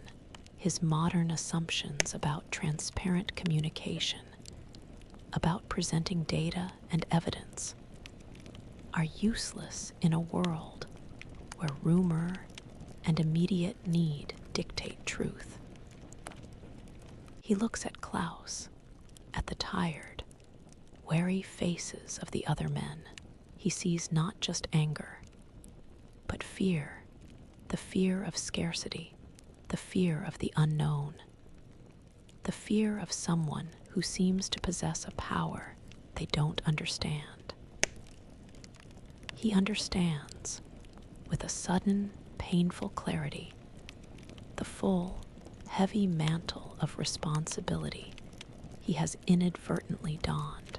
He didn't ask for this influence, this reputation, but his actions, his miracles, have profoundly impacted this community, creating both hope and division. He realizes that his choices, even the small, well-intentioned ones, have real and tangible consequences in this fragile world. He makes a slow, deliberate gesture, indicating the brass, then the prosthetics he's made, then the suffering faces in the community. It's an unspoken acknowledgement of his intentions, of the power he possesses, and of the burden he accepts. His shoulders sag almost imperceptibly, a silent surrender to a responsibility far greater than any he imagined in his own time. This week, the comfortable ambiguity of his existence has been stripped away, leaving him standing exposed, weighed down by the undeniable truth of his impact and the daunting challenge of navigating the ethical minefield his knowledge has created. The chill dampness of the Berlin air still permeates the workshop, clinging to the tools and his clothes. But a different kind of warmth now sometimes touches him. It's the soft, earthy scent of mended cloth and dried herbs that occasionally drifts from the small mending station near the back. His hands, tired from a long day of hammering and shaping, are wiping down his workbench, the metallic scent of iron on his skin. He's been navigating the strained atmosphere with Klaus and the other workers, a quiet acceptance of his expanded, if complicated, role. A young woman, a war widow named Liesel, has started frequenting the workshop more regularly. She works quietly, mending torn uniforms and patching clothes for the workers, earning her meager keep with precise, almost invisible stitches. She lost her husband at Verdun, and her younger brother, a casualty of the Spanish flu, just last month. He's seen her before, her face etched with a familiar, profound sorrow. But now, a subtle shift has occurred. Perhaps it's his quiet persistence, his focused work on the prosthetics, or simply the shared space of hardship.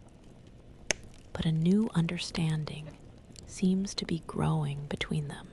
She often brings him a small, chipped mug of weak, lukewarm tea. Its bitter aroma, a minor comfort against the cold.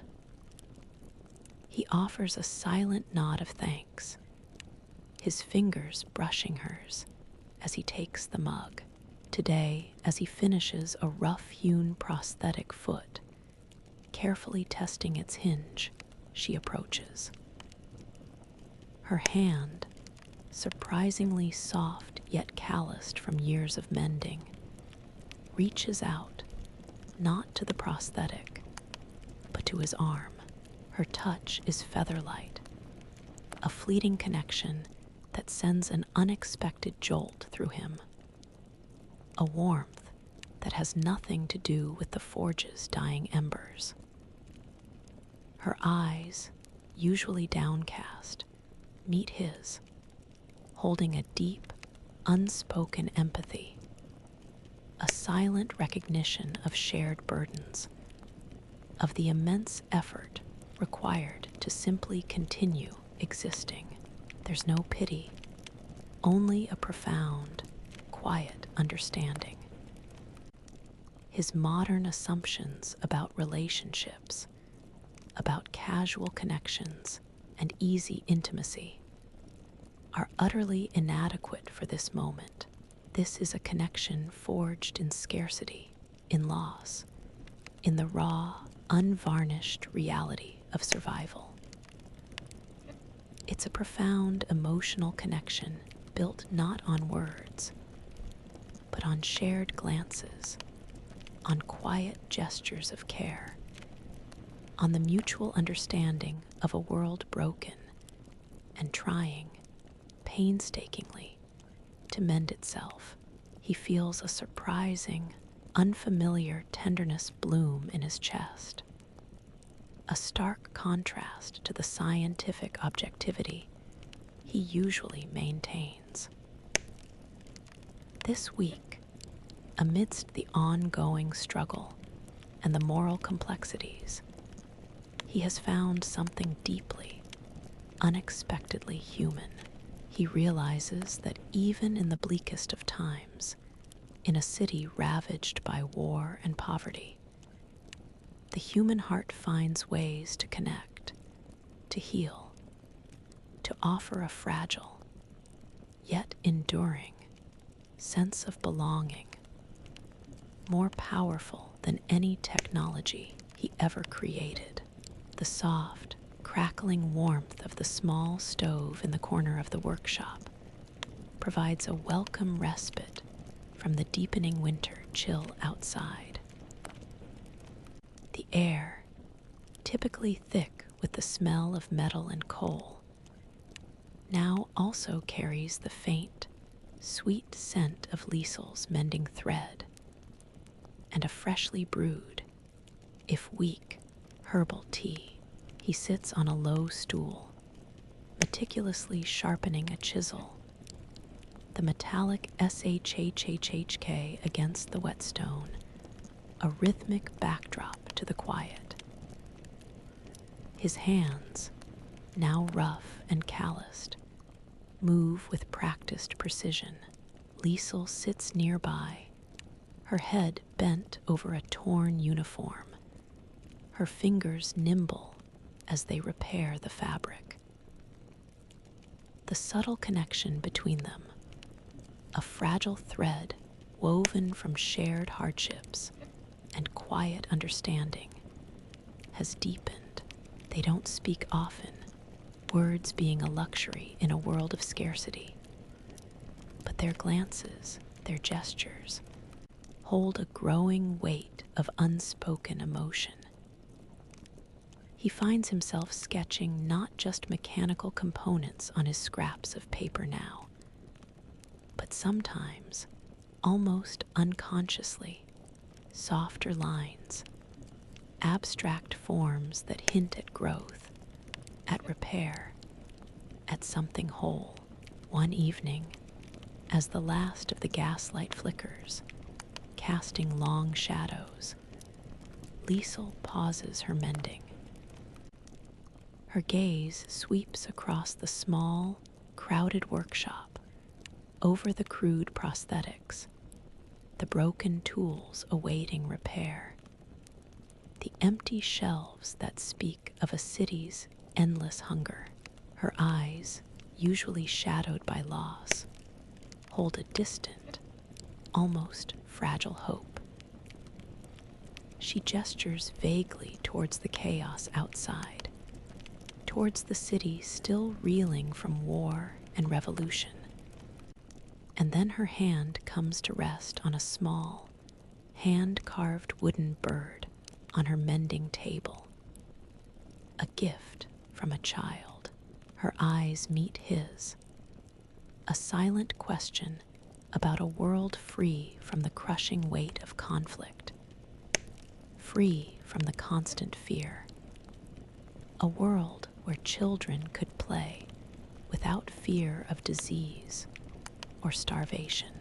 He finds himself mirroring her gaze, and then, slowly, he gestures with his hand, an expansive, almost visionary sweep that tries to convey a future he knows, but cannot fully describe, a future without war, where the wounds are healed, where technology uplifts instead of destroys, where people live in abundance, not scarcity.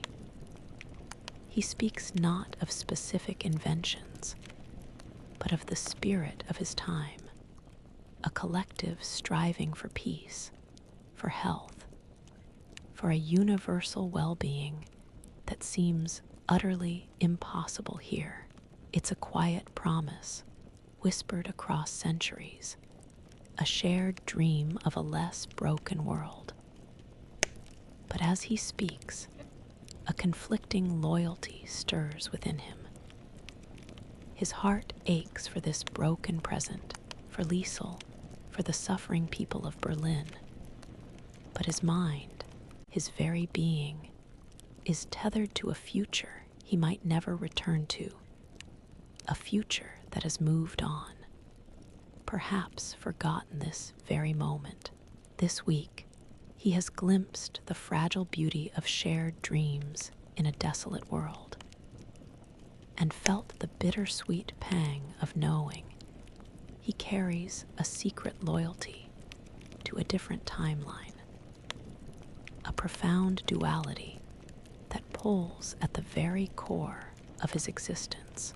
The air, sharp with the lingering cold of a Berlin winter night, now carries a new, unexpected scent, a sweet, heady mix of cheap schnapps, stale cigarette smoke, and the faint, cloying perfume of desperation.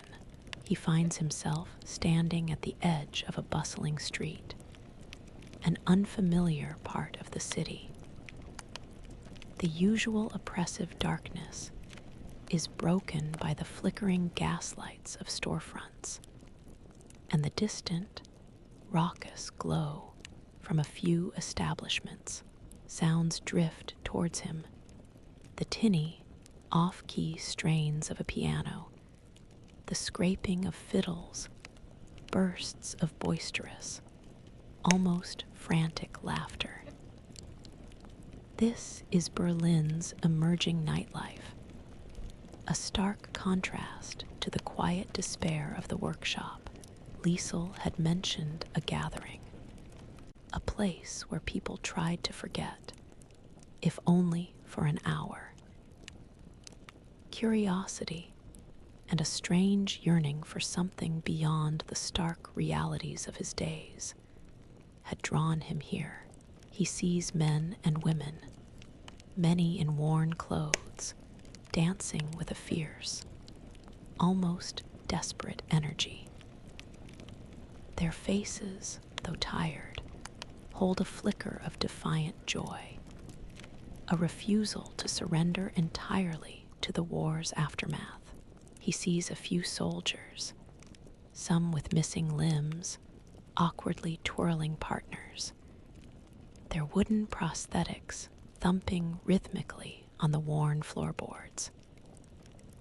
He notices one man, whose gait is a little smoother, a little more confident, and recognizes the subtle, almost invisible improvement of his own handiwork.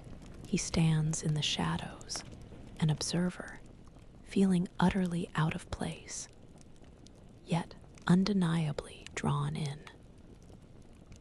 The bitter taste of his weak tea from the workshop is replaced by a faint, almost metallic tang of loneliness, a separation from both this joyous, desperate revelry, and the advanced world he once inhabited, his modern assumptions about leisure, about sophisticated entertainment, and easy social connection, are challenged by this raw, visceral display of humanity simply trying to live.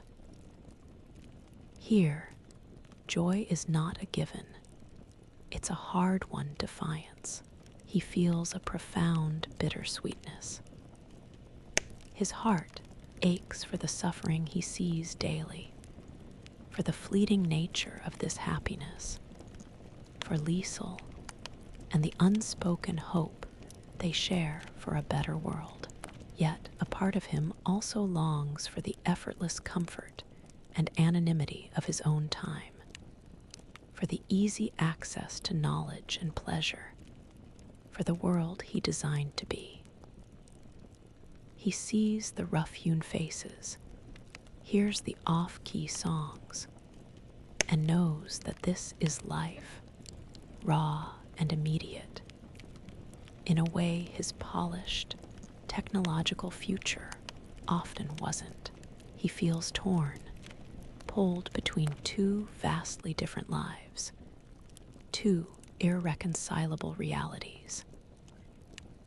This week, he has witnessed the fragile dance of joy and sorrow, and the profound human need to seek light even in the deepest shadows, leaving him with a haunting awareness of the beautiful, yet agonizing divide between the world he has lost and the world he now inhabits. The sharp, invigorating scent of a cold Berlin morning cuts through the familiar workshop air, carrying with it a new lightness, a subtle shift in the city's mood. Spring is stirring, a fragile promise of new life after a brutal winter. He stands near the workshop door, his hands on his hips, watching the street. The clang of the forge has a more cheerful rhythm today, a counterpoint to the distant sounds of market vendors beginning their calls. He sees him, the young man with the factory accident, the one whose modified arm he crafted weeks ago, is walking with surprising confidence down the street, carrying a small bundle of firewood. The wooden arm, still crude, still heavy, moves with a newfound purpose, a less awkward swing. The internal spring, the hidden articulation, is undeniably working, allowing him to navigate the uneven cobblestones with greater ease. The young man pauses, his head tilted, listening to the faint strains of a street musician, perhaps the same accordion player from weeks ago. Then, a remarkable thing happens. He raises his modified arm, not in a functional movement, but in an almost instinctive gesture of appreciation, a slight wave in the direction of the music, a small, genuine smile gracing his features. It's a spontaneous act, one that speaks of renewed comfort, of regained dignity, of simple joy. Then, the veteran, the one with the gently sprung wooden foot, hobbles past, his steps noticeably smoother, less painful than before. He catches the man's eye, and the veteran offers a quick, almost imperceptible nod, a flicker of warmth replacing the usual weariness. He even sees the young boy, the very first recipient of his rudimentary leg, running with surprising agility after a rolling hoop, his small wooden limb thumping rhythmically. blending almost seamlessly into his childish exuberance. He's truly running, truly playing.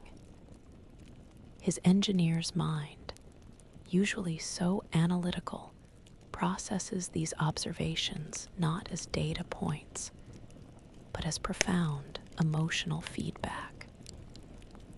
These aren't just limbs, they are conduits for renewed life, for movement, for participation in the world. His modern assumptions about technological advancement are still valid. But here, in this raw, immediate context, the greatest innovations are those that restore basic human function, that bring back a flicker of joy. He feels a deep, quiet satisfaction bloom in his chest, a profound sense of purpose.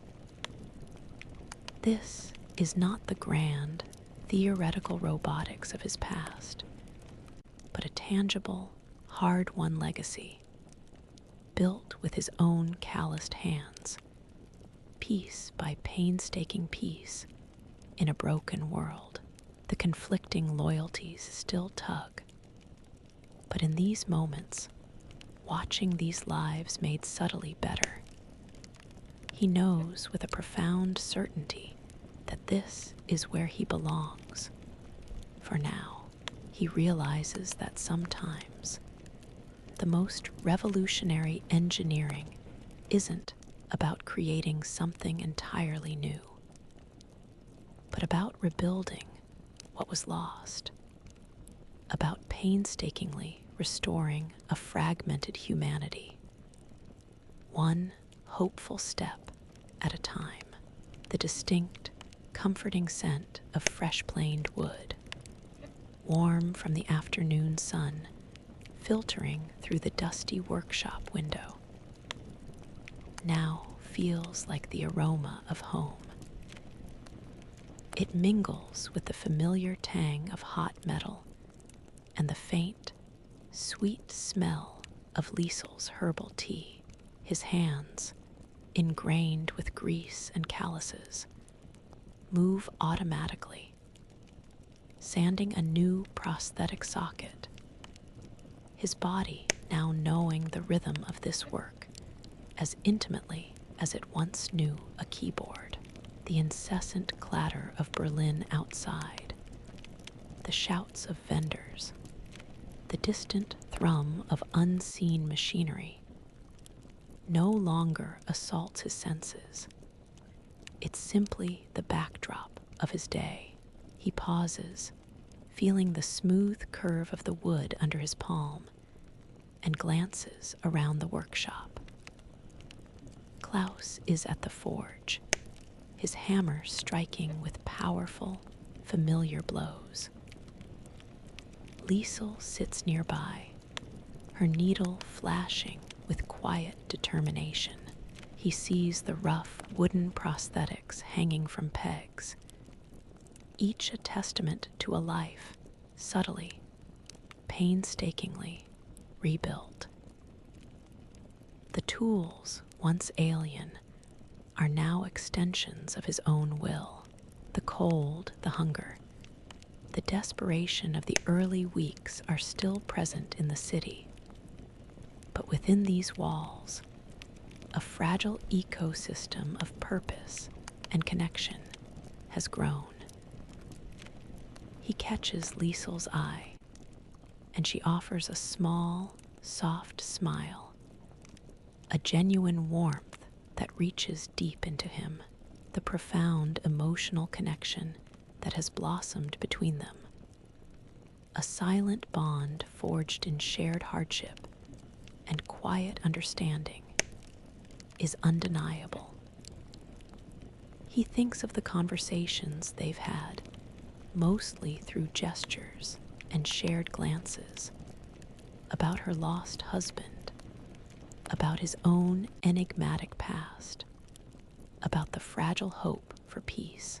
He remembers the child's first hesitant steps, the soldier's grateful nod, the young man's unexpected wave of appreciation. These moments, these small victories of human resilience, have woven themselves into the fabric of his being, his modern assumptions about what constitutes a good life, about technological advancement and personal comfort, now seem distant, almost abstract.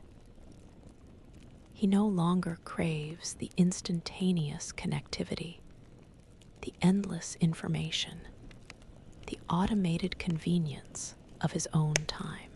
Here, in this broken, resilient world, he has found something more fundamental: purpose, connection, and the profound satisfaction of using his hands and his mind to make a tangible difference. The thought, sudden and startling, comes to him with a clarity that silences all other internal noise. He doesn't want to leave. The idea of returning to his sterile, efficient, solitary future feels like a betrayal, a loss. This rough, beautiful, struggling Berlin, with its pervasive smells of coal and wood and human endurance, with Klaus's gruff presence and Liesel's quiet strength, has become home. This week, the slow, imperceptible process of adaptation has culminated in a profound, unexpected realization. He has fallen deeply, irrevocably in love with the past, finding a sense of belonging he never knew he lacked. And the thought of leaving now fills him with an unexpected, overwhelming grief. The sharp, metallic tang of fear now cuts through the familiar workshop smells of wood smoke and coal, a truly chilling aroma. It's not just in the air, it's in the tight, drawn faces of everyone around him, in the sudden, desperate urgency of their movements. He's been meticulously filing a delicate hinge for a child's prosthetic, his hands moving with quiet, focused precision. But the sounds from outside have grown increasingly frantic, an almost frantic buzzing that chills him to the bone. The city has been teetering on the edge of collapse for months, the whispers of inflation always present. But this week, it feels like the bottom has truly fallen out. He steps outside the workshop door, drawn by the clamor, and the stench of raw desperation hits him like a physical blow, a mingling of unwashed bodies, stale fear, and the pervasive reek of poverty. He sees women openly weeping in the streets, clutching worthless wads of paper money. Men stand in angry, agitated knots, their faces contorted with rage and helplessness. Shops that once displayed meager wares now have their windows shuttered, or worse, smashed open and looted. The price of a loaf of bread, once astronomical, is now measured in wheelbarrows full of nearly valueless currency. The fragile economy, already shattered by war and reparations, has finally succumbed to hyperinflation. His modern economic understanding, once capable of predicting market crashes and analyzing complex financial models, now serves only to confirm the utter catastrophe unfolding around him. He knows this isn't just a downturn, it's a complete erasure of value, a societal breakdown. The workshop, once a small haven of purpose, now feels desperately vulnerable. Their ability to acquire wood, metal, even the meager food that sustains them, is suddenly threatened. His hidden stash of brass, once a precious secret, now seems utterly insignificant against the backdrop of this massive, systemic failure. He watches as a small mob of people, desperate and hungry, surges past, their eyes wild with an almost primal need. And he realizes that everything he's painstakingly built, his quiet legacy of hope and healing, is terrifyingly fragile. He sees Klaus watching him, his face grim, his gaze holding a new, profound anxiety. Liesel, her face pale, clings to a wooden support beam, her eyes wide with fear. The carefully constructed relationships, the fragile sense of belonging he had found, are now under immense strain, threatened by the overwhelming tide of societal collapse. His modern assumptions about law and order, about a stable infrastructure, are ripped away, leaving him exposed to the raw, animalistic fear of a populace pushed to its absolute breaking point. This week, the pervasive smell of desperation has solidified into a terrifying threat, a stark reminder that even the most ingenious solutions cannot survive in a world utterly unmoored by chaos, leaving him with a chilling understanding of how quickly everything, even hope, can be undone. The workshop air, usually a comforting mix of wood smoke and metal, now feels charged, heavy with unspoken scrutiny.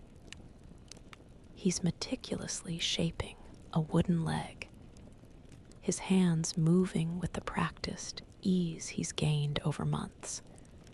But he feels eyes on him, the scent of fear and desperation from the streets still clings to the edges of the shop, exacerbating the already tense atmosphere.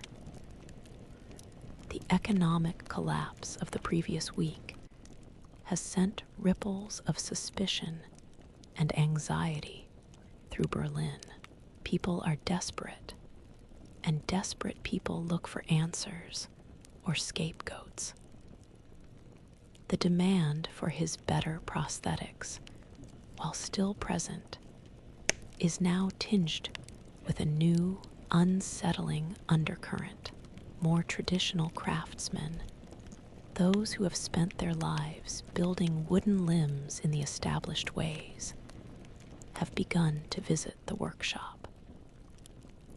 They watch him work, their faces impassive, their eyes sharp, dissecting his every move. He feels their gazes linger on the subtle curves he carves into the wood, the slightly different placement of a hinge, the almost imperceptible spring mechanism he's trying to integrate without revealing its true nature. He sees them examining his finished work, turning it over in their hands, their brows furrowed, a flicker of confusion and suspicion in their eyes. He overhears their hushed conversations, snippets of words like unconventional, untested, not the traditional way. They speak of methods passed down through generations, of tried and true techniques, contrasting them with his subtle, unfamiliar alterations, his modern assumptions, about the universal appeal of efficiency and improvement, about the logical acceptance of superior design, are being violently challenged. Here, innovation can be seen as an affront, a threat to established order, and more dangerously, to their very livelihoods in a time of extreme scarcity. One older, heavily bearded craftsman, his hands gnarled from decades of work, gestures to one of his finished prosthetics, then to his own hands, his face a mask of suspicion. He makes a slow, sweeping motion, indicating the complexity, the unusual joint, the unexpected resilience. There's a silent, almost accusatory question in his gaze. Where did you learn this? The unspoken implication, the dangerous revelation of his foreignness, of something entirely other, hangs heavy in the air.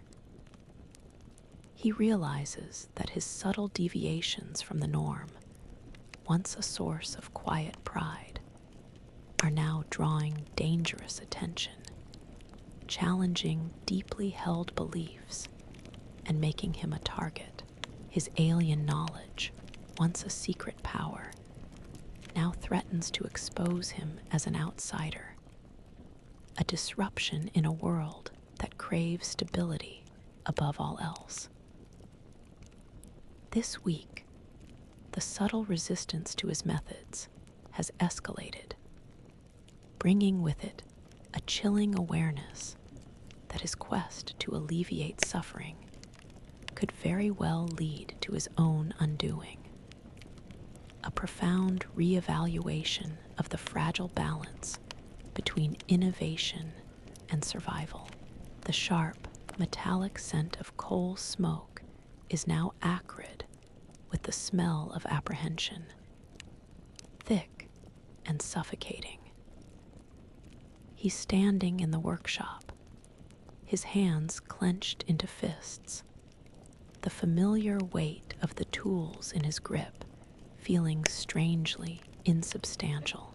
Outside, the rumble of an angry crowd is growing louder, a guttural sound that vibrates through the cobblestones, through the very walls of the building.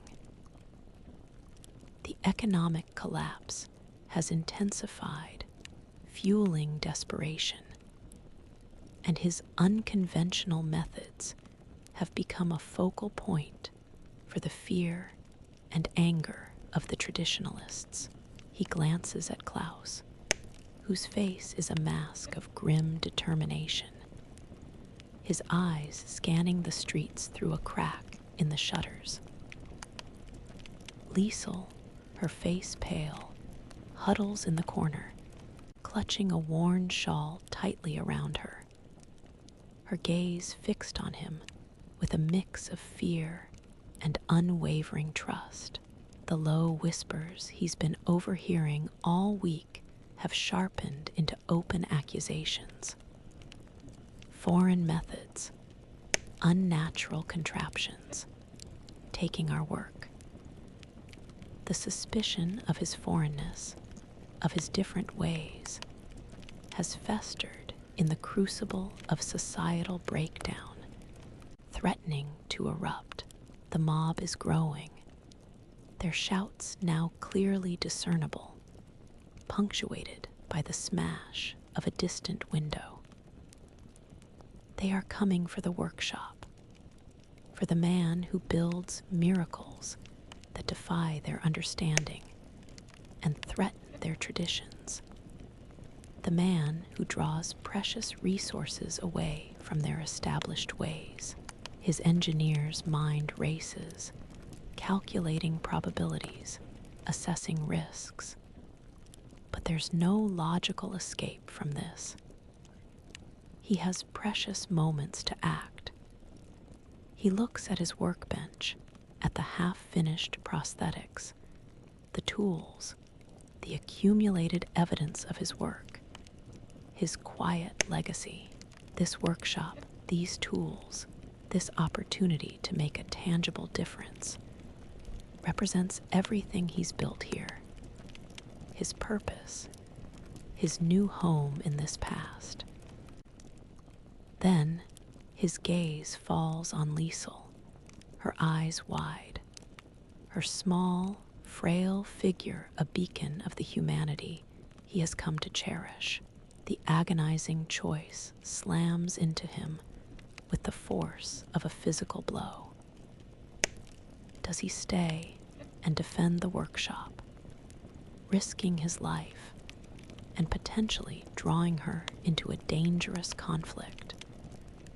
Or does he try to get her to safety, abandoning everything he's created here, his modern assumptions about personal safety, about property rights, about rational conflict resolution are obliterated? This is raw, brutal survival, a choice between his passion and his love, between purpose and protection. The roar of the crowd outside swells, closer now, and the metallic tang of impending violence is undeniable. This week, the slow, insidious buildup of tension has exploded into a profound personal test, forcing him to confront the agonizing truth that in this broken world, the greatest cost of pursuing a dream might be the safety of the very people he has grown to love. A terrible and irreversible crossroads. The acrid scent of burnt wood and lingering fear still permeates the workshop, a stark reminder of the mob's near breach. He's spent the week shoring up defenses, patching the door, and working in a strained, silent partnership with Klaus. Liesel, though safe, moves with a new, quiet watchfulness. The immediate danger has passed, but the threat, the pervasive hunger and suspicion, still hangs heavy in the Berlin air. His hands, calloused and stained, are meticulously cleaning a salvaged piece of brass, preparing it for another spring mechanism. Resources are scarcer than ever. The market even more chaotic since the economic collapse. Even Klaus, usually adept at scrounging, shakes his head with a grim expression, indicating the dwindling supplies of metal and quality wood. The demand for his improved prosthetics, though momentarily tempered by fear, will inevitably return, and they simply don't have the means to meet it. He retreats to his small, hidden corner, his gaze falling upon the last remaining piece of his past. A small, intricately designed locket, a gift from his own time, a cherished memory. It's not valuable in this era's currency, but the finely wrought metal, the precision of its tiny hinge, the strength of its clasp, are of a quality almost unheard of here. It represents an alloy, a level of craftsmanship that could yield several of his precious springs, enough to make a significant difference for perhaps half a dozen more people. His modern assumptions about sentimental value, about preserving personal artifacts, are utterly irrelevant against the stark reality of human suffering. He runs his thumb over the smooth, cool metal of the locket, feeling the faint, ghost-like memory of his past life. A silent farewell. Then, with a slow, deliberate movement, he takes out a small, heavy hammer. The sound of the first strike, a sharp, clean crack as the delicate metal yields, echoes in the quiet space. A painful, necessary commitment. He carefully disassembles the locket. Each tiny pin and minuscule spring a testament to an advanced engineering he can barely replicate. He then begins the painstaking process of filing, shaping, and tempering the fragments, transforming a symbol of his past into the raw material for a fragile future. The metallic rasp of the file on the precious metal, usually a comforting sound, is now imbued with a deep, personal ache. This week, he has made a profound sacrifice, not of physical comfort, but of a treasured, intangible connection to his former life. It's a painful, necessary commitment to this present, to this broken Berlin, and to the people he has come to care for. He understands, with chilling clarity, that survival here demands a constant shedding of the past, a relentless adaptation to the harsh realities of scarcity. Every new prosthetic crafted from this precious, sacrificed metal will carry a fragment of his old life, a bittersweet legacy of his commitment to this world. The metallic dust on his hands feels less like grime and more like the tangible dust of a memory, painstakingly repurposed for hope.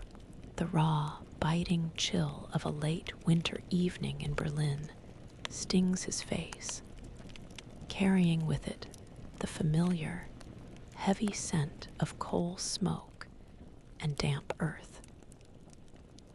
He's walking back to the workshop after a long day of strenuous work, his muscles aching with a familiar, deep fatigue. The streets are quieter now, the desperation still palpable, but the immediate threat of the mob has receded, replaced by a sullen, simmering tension. He passes a darkened storefront, its grimy window offering a distorted, murky reflection. Driven by an impulse he doesn't quite understand, he pauses. He stares at the figure staring back. It's him, but profoundly altered. His face, once smooth and clean-shaven, is now gaunt, etched with lines of hunger and worry, framed by a rough, untrimmed beard dusted with metal filings and wood dust. His eyes, though still holding the intelligence of an engineer, are deeper, more shadowed, betraying a profound weariness and a new kind of resilience. The tweed jacket he arrived in is long gone, replaced by worn, patched workers' clothes, imbued with the persistent smells of the forge. His hands, once soft and precise for delicate electronics, are now broad, rough, and calloused, permanently stained with the work of iron and wood. His modern assumptions about identity, about the fixed nature of self, are shattered by this reflection. The man staring back is not the robotics engineer from the future. He is a craftsman, a survivor, a man hardened by struggle and deeply entwined with this brutal, beautiful past. He sees the traces of Klaus's gruff mentorship in his posture, the quiet strength of Liesel reflected in his own gaze, the enduring hope of the amputees in the purposeful set of his jaw. He sees the silent compromises, the painful decisions, the constant adaptation that has sculpted him into this new form. He is 39 years old, the same age he was when he arrived. But the passage of time, the sheer intensity of these months, has aged him far beyond conventional years.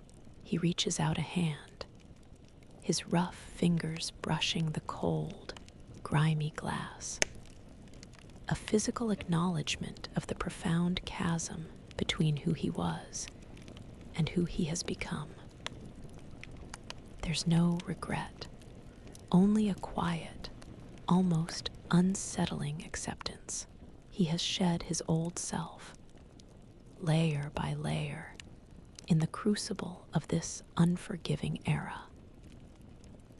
This week, staring into that grimy reflection, he has confronted the profound truth of his transformation. He realizes that he is no longer merely an observer of history, but a deeply embedded part of it, irrevocably changed, a living testament to the human capacity for adaptation, for endurance, and for finding purpose even when everything familiar is lost. The man in the reflection is a stranger, yet he is also unmistakably himself, forged anew. The biting wind, still carrying the lingering memory of winter's fierce grip, whips a thin plume of coal smoke from the forge's chimney. He stands outside the workshop, his worn, patched coat offering familiar, if inadequate, protection. His hands, thick with calluses and ingrained with grease, instinctively rubbed together, a gesture that has become as natural as breathing. Almost a full year, 40 weeks, since the jarring stench of horse manure and damp cobblestones was his rude awakening, a sensory assault that tore him from his modern reality. He remembers the profound disorientation, the uselessness of his advanced degrees against the brutal simplicity of hunger and cold. The first weeks were a blur of anonymity and desperation, a desperate fight for mere survival in a city that seemed actively hostile to his very existence. His modern assumptions about comfort, about instantaneous communication, about abundant resources, all crumbled to dust under the relentless weight of 1918 Berlin. He was a ghost, a mind full of future knowledge with no tools, no language, no place. Now, the rhythmic clang of Klaus's hammer at the forge, the steady rasp of Liesel's needle as she mends by the stove, the muted hum of the city's struggle. These are the familiar soundtrack of his life.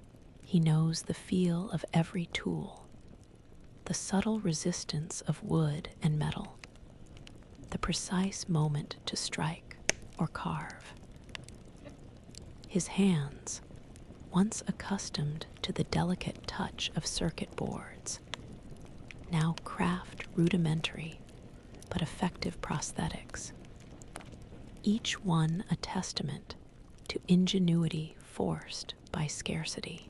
He sees the child running, the soldier walking with a fraction more ease, the young man's unexpected wave of appreciation, and a deep, quiet satisfaction fills him. It's a pride in a legacy built not with microprocessors and advanced materials, but with patience, adaptation, and raw craft. His sacrifices, the treasured locket, the fragments of modern memory, they are not simply lost, they are transmuted into tangible hope for others, a painful yet necessary commitment. Yet, the bitter cold of Berlin is a constant companion, a stark reminder of the grinding poverty, the constant threat of hunger, the whispers of suspicion, the strained looks from traditionalists, the very real fear that flared during the economic collapse. These, too, are etched into the experience, indelible marks on his consciousness, the fierce love he feels for Liesel, a silent, profound connection forged in the crucible of shared hardship. For Klaus and the fragile community he has become a part of, for the purpose he has found in mending broken lives. All of it is tempered by the constant awareness of struggle, the ethical dilemmas of scarcity, and the sheer, relentless effort required to simply be here, to continue on. He runs a rough hand over his beard, feeling its coarseness, recognizing the weathered, transformed man who stared back from the grimy window. The journey, every searing moment of it, every sound, scent, and touch, has been etched into his soul, leaving an indelible mark. He no longer dreams of escape or of the sterile comforts of his future. He understands, with a profound and almost terrifying clarity, that this hard-won existence, with all its bitter cold and fierce love, its impossible challenges and small, precious victories, has become his only truth, his only reality. He is not just living history.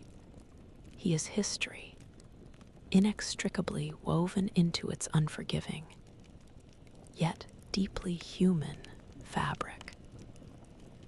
The weight of this belonging, so painfully earned, has become his ultimate anchor in a world that once seemed utterly alien.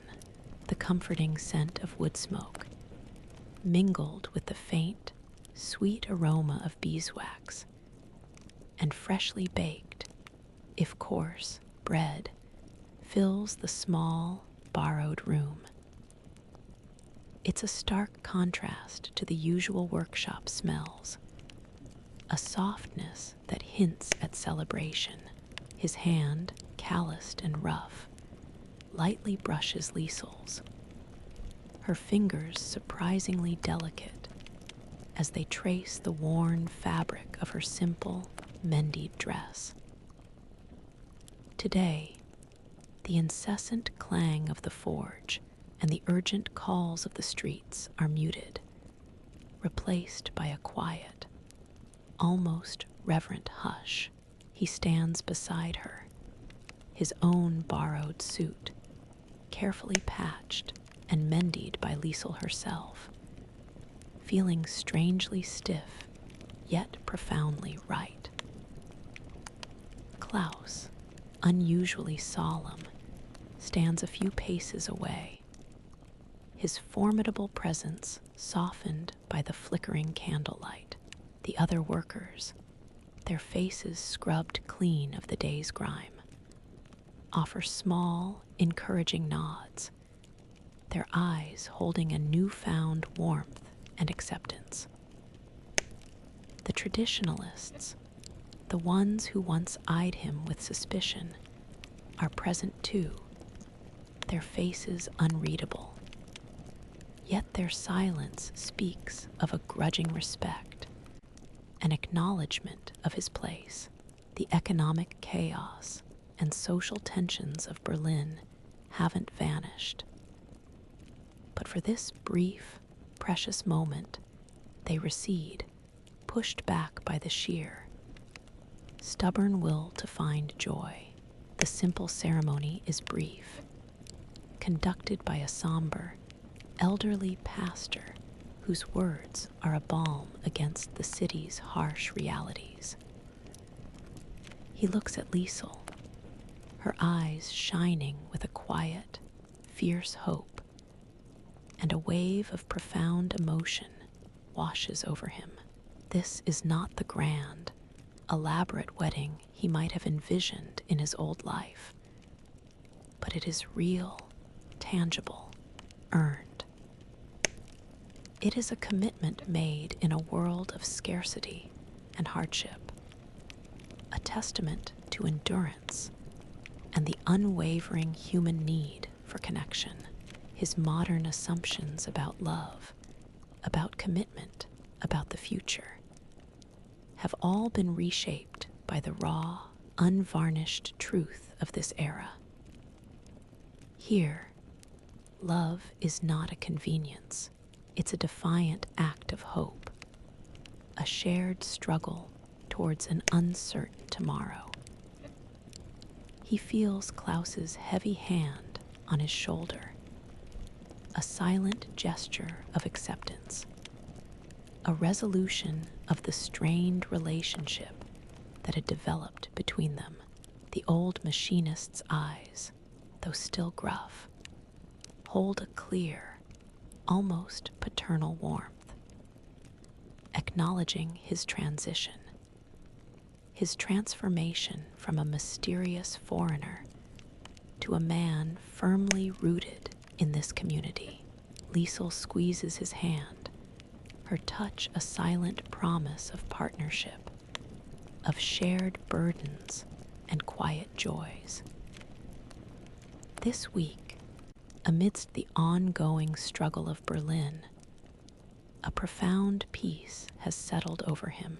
His major relationships, once tentative and fraught with the dangers of his secret, are now resolved with a grace and understanding he never imagined possible. He has found not just a home, but a family, a true anchor in the turbulent waters of history. He understands that genuine belonging is not given. It is painstakingly built, piece by precious piece, with the raw materials of trust, shared sacrifice, and an enduring, fierce love. The sweet, earthy scent of damp pine shavings, now almost a part of his own being, fills his senses as he carves a new socket. He works with a quiet intensity, his hands moving with unpracticed fluidity, the chisel and extension of his will. Outside, the sounds of Berlin are familiar, almost soothing. The distant rumble of carts, the muted calls of street vendors, the pervasive, low hum of a city slowly, painfully rebuilding itself. Spring is firmly in the air, a sense of fragile renewal after the brutal winter. He has been called the limb maker for weeks now, sometimes in hushed whispers, sometimes in grateful acknowledgments. At first, the title felt foreign, an impersonal label for the anonymous foreigner. His modern assumptions about professional titles, about being a robotics engineer, with all its connotations of high-tech innovation and scientific achievement, were light years away from this simple, direct epithet. But now, as he works, as he sees the hopeful faces waiting for his work, as he feels Liesel's quiet, steady presence beside him. The name feels less like a label and more like an identity, earned and owned. He overhears a mother, guiding her child past the workshop, pointing to him and murmuring, "There is the limb maker who helps the broken walk again." The words, simple and profound, wash over him, settling deep in his chest. He feels no longer a stranger, no longer an anomaly, but an integral part of this community, woven into its fabric. His unique knowledge, once a dangerous secret, is now simply his way, a skill gratefully received. Klaus, his face a mixture of gruff pride and resignation, often introduces him now with a nod and a deep grunt as our limb maker. The old tensions have dissipated, replaced by a quiet, collective understanding. He runs his calloused thumb over the smooth wood of the prosthetic, feeling its curve, its weight. It's not a bionic marvel, not a testament to the future he knew. It's a testament to human resilience, to the ingenuity born of necessity, to the profound impact of hands-on work in a world starved for solutions. His skills, once abstract and focused on the theoretical limits of machine intelligence, are now entirely grounded in the physical, in the immediate, in the tangible act of mending. He understands that his contribution here is not about advancing technology by centuries, but about providing hope and function, one painstaking piece at a time. This week, the lingering vestiges of his past identity have finally fallen away. He has fully accepted his role, his new identity, and the profound responsibility that comes with it. He is no longer just a man from another time. He is the limb maker, a vital, integral part of this broken, beautiful Berlin, forever tied to its struggles and its quiet, enduring hope. The sharp, clean scent of fresh pine, almost a perfume now, mingles with the warm, reassuring aroma of Liesel's cooking as he steps back into the workshop after a brief errand. Spring has deepened into early summer, and the Berlin air, though still carrying the city's persistent hum of struggle, feels lighter, imbued with a fragile sense of burgeoning life. His hands, perpetually ingrained with the marks of his craft, automatically reach for a piece of wood, feeling its grain, its potential. He's not just working on new prosthetics now. He's also performing maintenance on older ones. He sees the child, whose first wooden leg he fashioned, now a little older, a little taller, proudly showing off his new, slightly larger replacement, running with surprising agility in the street outside. The subtle spring he'd integrated, the careful carving of the socket, they are still present, enduring. The memory of that desperate mother's tear-filled eyes, the child's hesitant first steps, feels distant now, replaced by the vibrant reality of a life restored. He overhears conversations in the market, no longer about the foreign miracle worker, but simply the limb maker, his name now synonymous with renewed hope. He hears whispered stories of a veteran who can now work in the fields, his improved leg allowing him to contribute to his family's survival. Another story of a young man, a former factory worker, whose specially articulated arm allows him to grasp tools with a dexterity previously thought impossible. With a prosthetic of this era, his modern assumptions about fame, about scientific legacy being recorded in journals and recognized with awards, are completely altered. Here, his legacy is not written in papers, but etched into the lives of the people he has helped, whispered from one grateful family to another. His engineer's mind, once focused on pushing the boundaries of what was possible, now appreciates the profound impact of simply enabling what should be possible mobility, function, dignity. The knowledge he carries, once a terrifying secret, is now a quietly shared truth, subtly transforming lives one painstaking prosthetic at a time. He watches Liesel, her movements efficient and graceful, preparing their simple meal, and a deep sense of contentment settles over him. His life here, with its grinding work, its constant scarcity, and its profound connections, feels utterly real, utterly purposeful. This week, as he witnesses the enduring legacy of his innovative prosthetics, he understands that his true impact is not in grand scientific breakthroughs, but in the quiet, profound act of mending broken lives.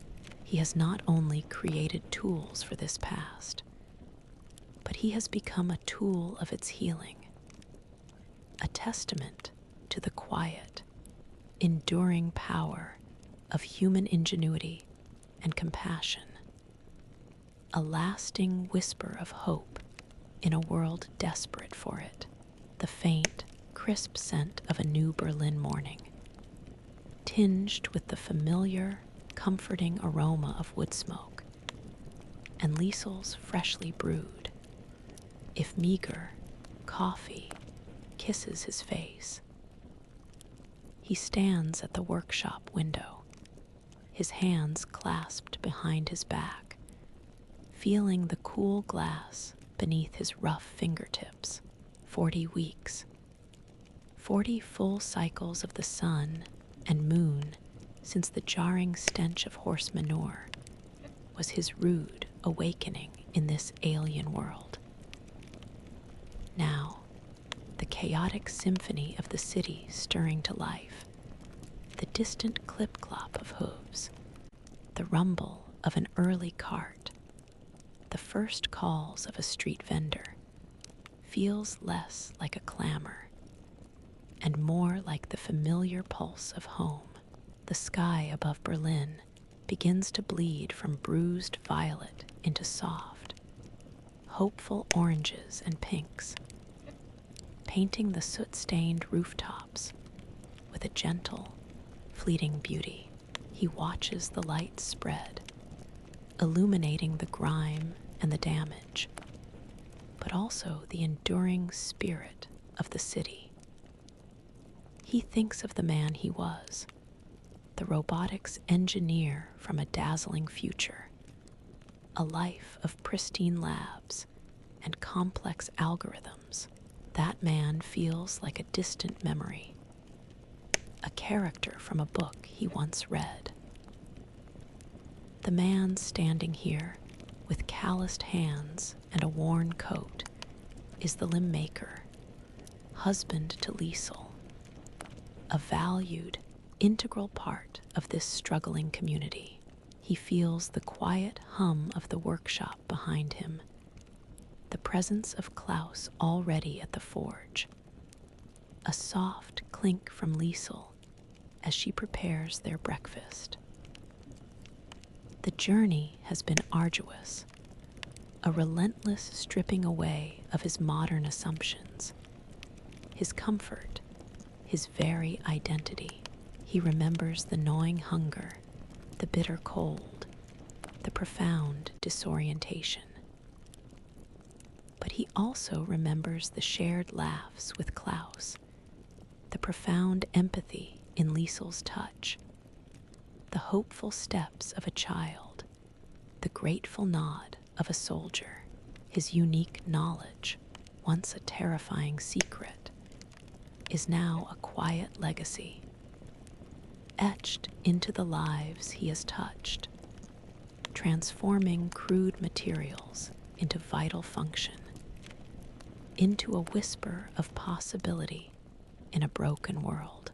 He has learned to see the profound beauty in human resilience, in the defiant acts of hope that emerge from the deepest despair.